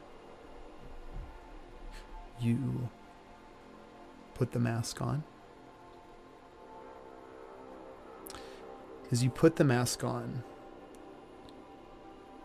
it kind of like goes down tight over the ears and covers.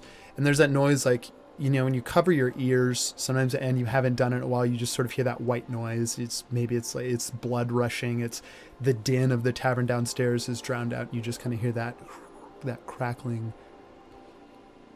The crackling grows till it pretty quickly just begins to sound like an inferno. Flames crackling. Buildings collapsing, crumbling. The sizzle even of things burning that are not objects, but flesh. You hear a voice.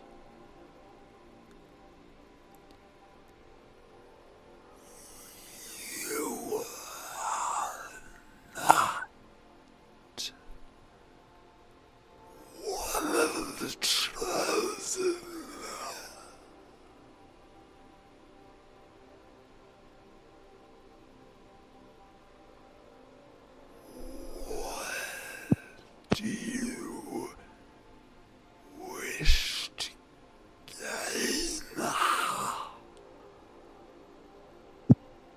I think Uh, Zoom thinks that noise is a background noise and it's like Is canceling it it out cutting it? because I couldn't noise hear gating you. anything you said.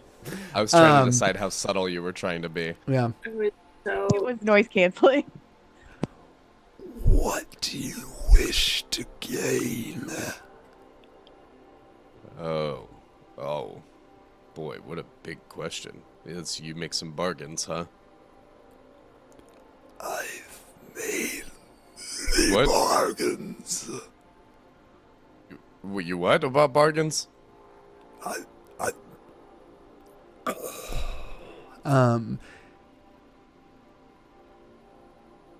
Peren, the mask around you, you begin to smell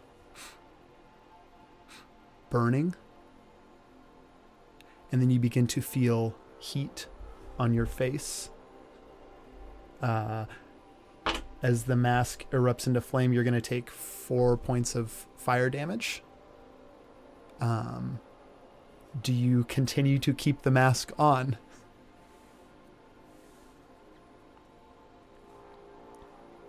I think he'll take it off.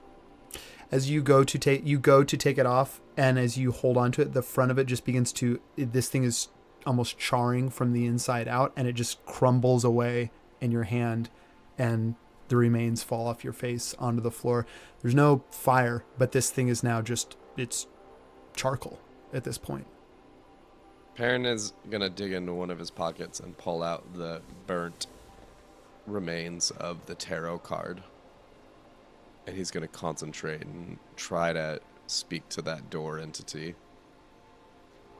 Hey, you up? Give me an Arcana check. Texting a mysterious entity late at night, you up, is a pretty good... 18. On an 18...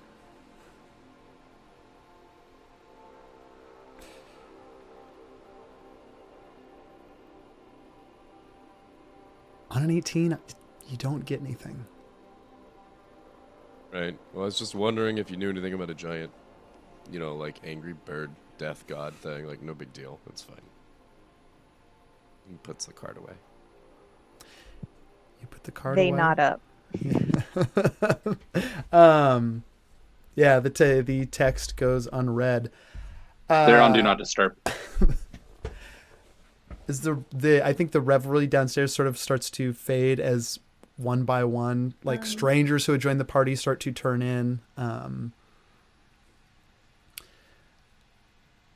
will say what we'll do is, like, before I narrate the last quick thing that happens.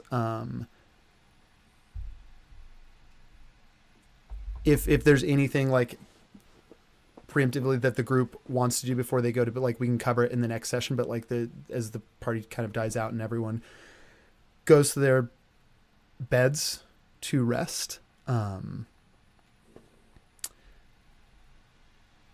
Nyx,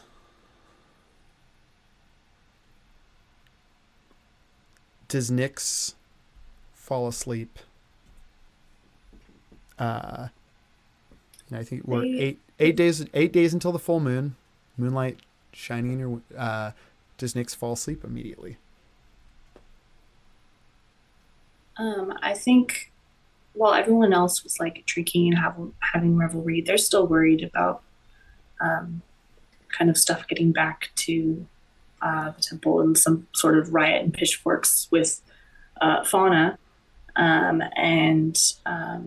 in general just have a lot of questions about like what that creature was, and Cletus's sudden arrival, and just I think they're letting the party carry on, but they haven't been drinking very much, like maybe like a couple sips here and there, but mostly they're just holding cup in hand and kind of standing off and watching out through the curtains every once in a while, the street outside, and just kind of I think they would want to be the last person in bed, and maybe even like hold as much of a little bit of a watch as they can. Cool. Make me a perception check with advantage, because that's specifically what all your focus is right now.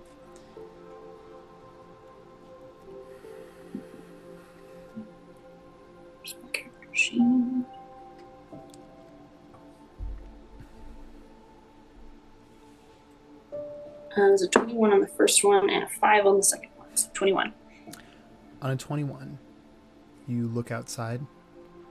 Streets are empty at this point, aside from like the, as people leave the tavern and head home.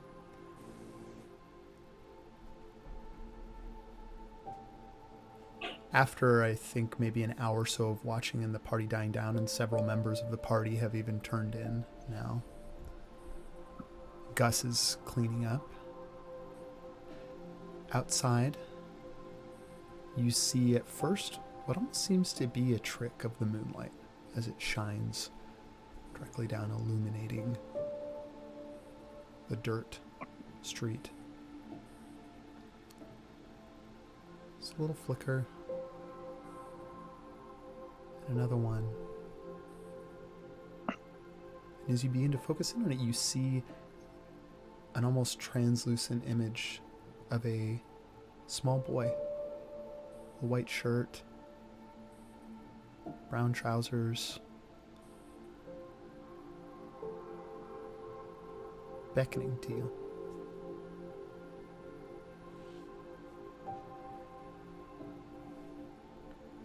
What's the vibe? Is it like creepy child ring style out in the night? Or is it like... You can make me an insight check.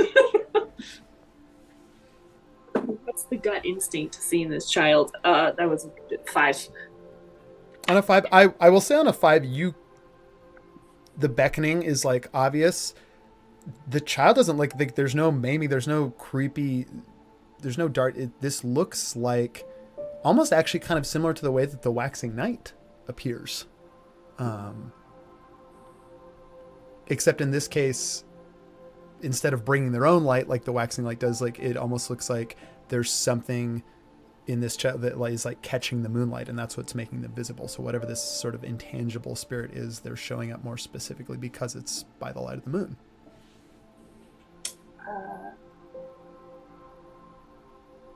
You said they're gesturing out in the street. Next we'll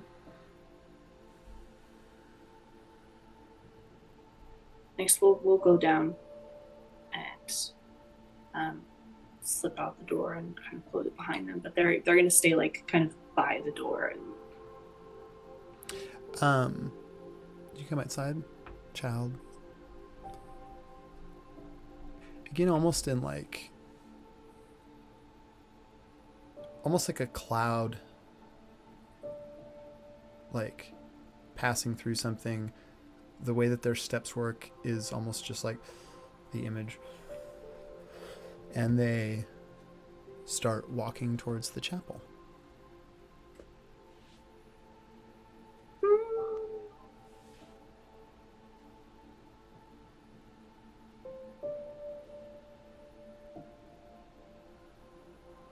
Don't want to follow it.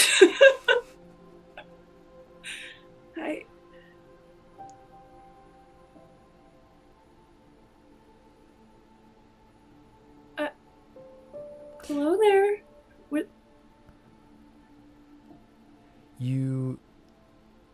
The apparition stops and turns to face you. You don't see their mouth open, but you hear a voice inside your head that sounds a lot like somebody using a message cantrip. You're like me.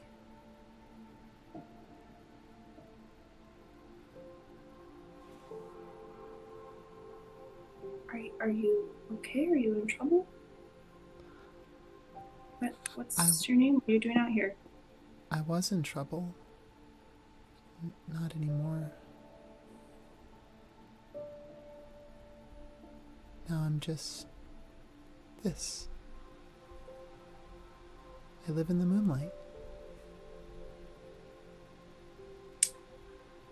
Do I have any kind of understanding of like how, I don't even know if this is a spirit, but if it is, like it being unrest and like having like unfinished business, that I can help put it to rest? Like, or is that something that... Dealing specifically with this, go ahead and make me an Arcana check. it's kind of like similar to like the vampire question of like how much do we know about like this kind of thing in the world. It was in that 20. Most certainly unfinished business. You also think that like it's almost like this is less like you're speaking to almost like the not almost not like not even a full soul, or almost like the whisper, like the hint, like a breadcrumb left behind that is taken on the form of the thing that was taken from this world. And it is coming to you, you can tell specifically because of the light of the moon. Like this little whisper, this little trail, breadcrumbs, like whatever label you want to put in it, is happening and can exist in the moonlight. And you think that no one else would even be able to see this. Okay. Yeah, that's all they would need. I think they'll take a couple steps forward and you like the light too, huh? Where are you taking me? And they'll like kind of follow after. And I'm Nyx. What's your name?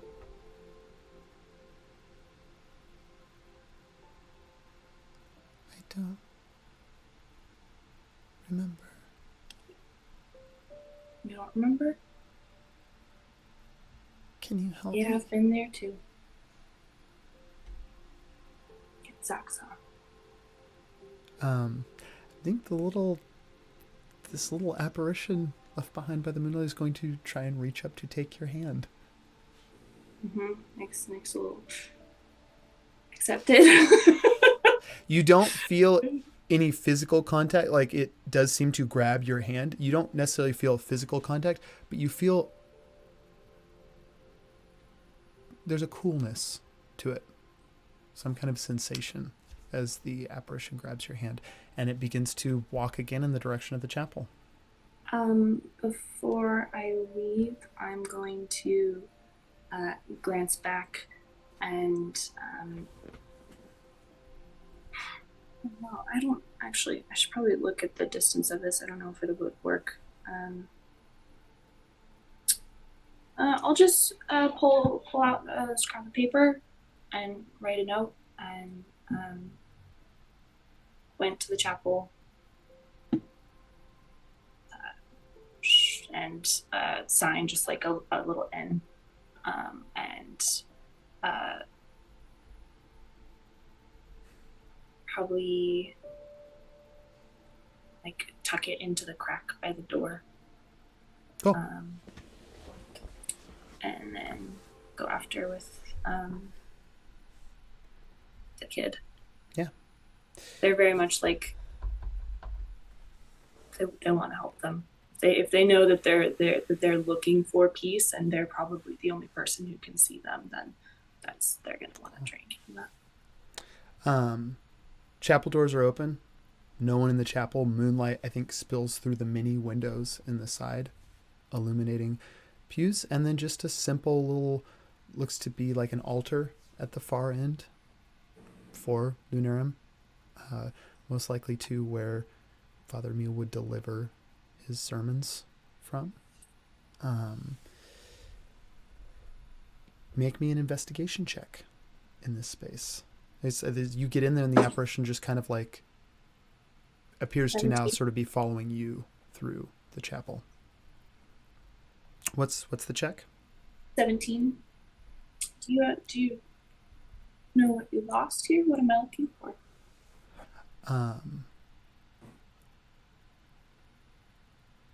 The apparition is going to walk to the altar, and point at inscriptions, and you see just written in common,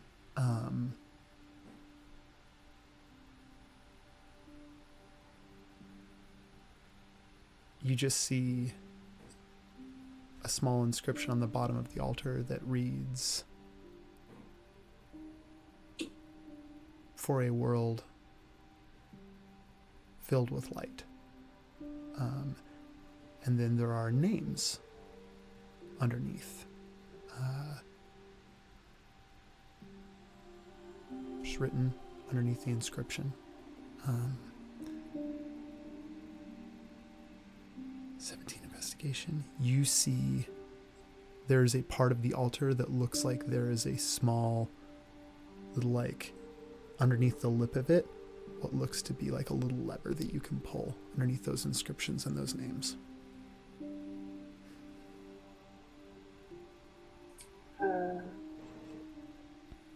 I assume chapel's empty and it's just me and Moonlight and Spirit Kid, right?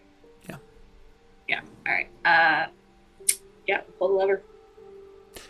You pull the lever.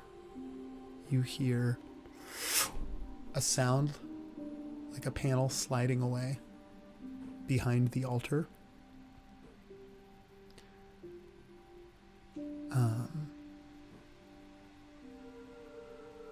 Peering around, see there's just it's too hard. The moon there's no light down there. The moon's not shining into it. Just descends into darkness.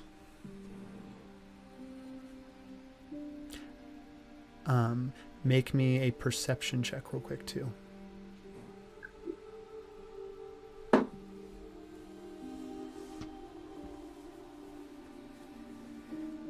22. On a 22,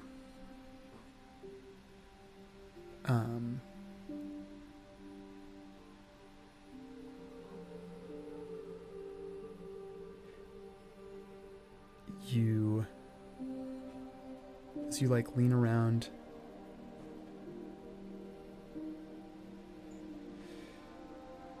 you take a couple steps. And you realize in that moment, as you take a couple steps, you just heard the panel slide open. It's a creaky wood floor. There's no sound. Your footsteps don't make any sound.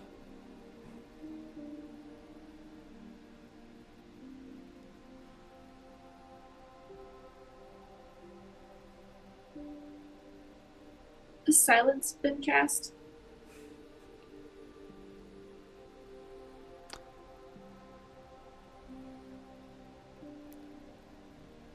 Yeah. I'll just tell you flat out. Yeah. 1 second. Can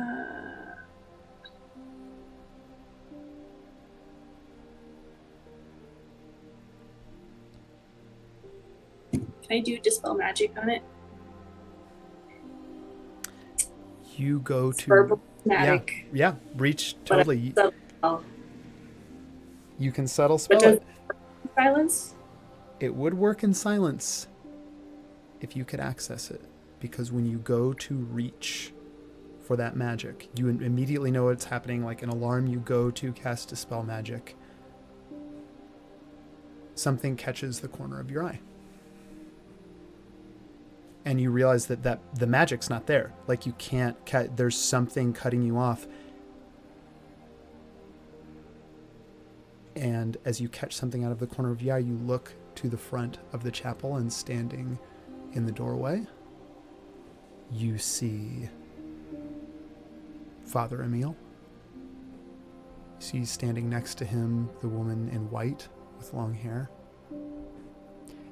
And you see that Father Emile is holding in his hand a very familiar stone.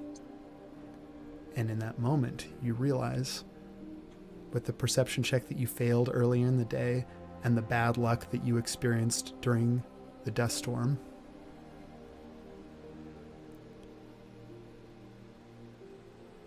the remnants of your locket, of the Loonstone, they're not on you. And Father Emile is holding them in his hand. And that's where we're going to end. You don't hear anything because it's silence, but Nyx like lunges for them and is just screaming like it's open. Like it's just quiet scream like, yeah, running in the chapel. And that's where we're going to end it. Oh.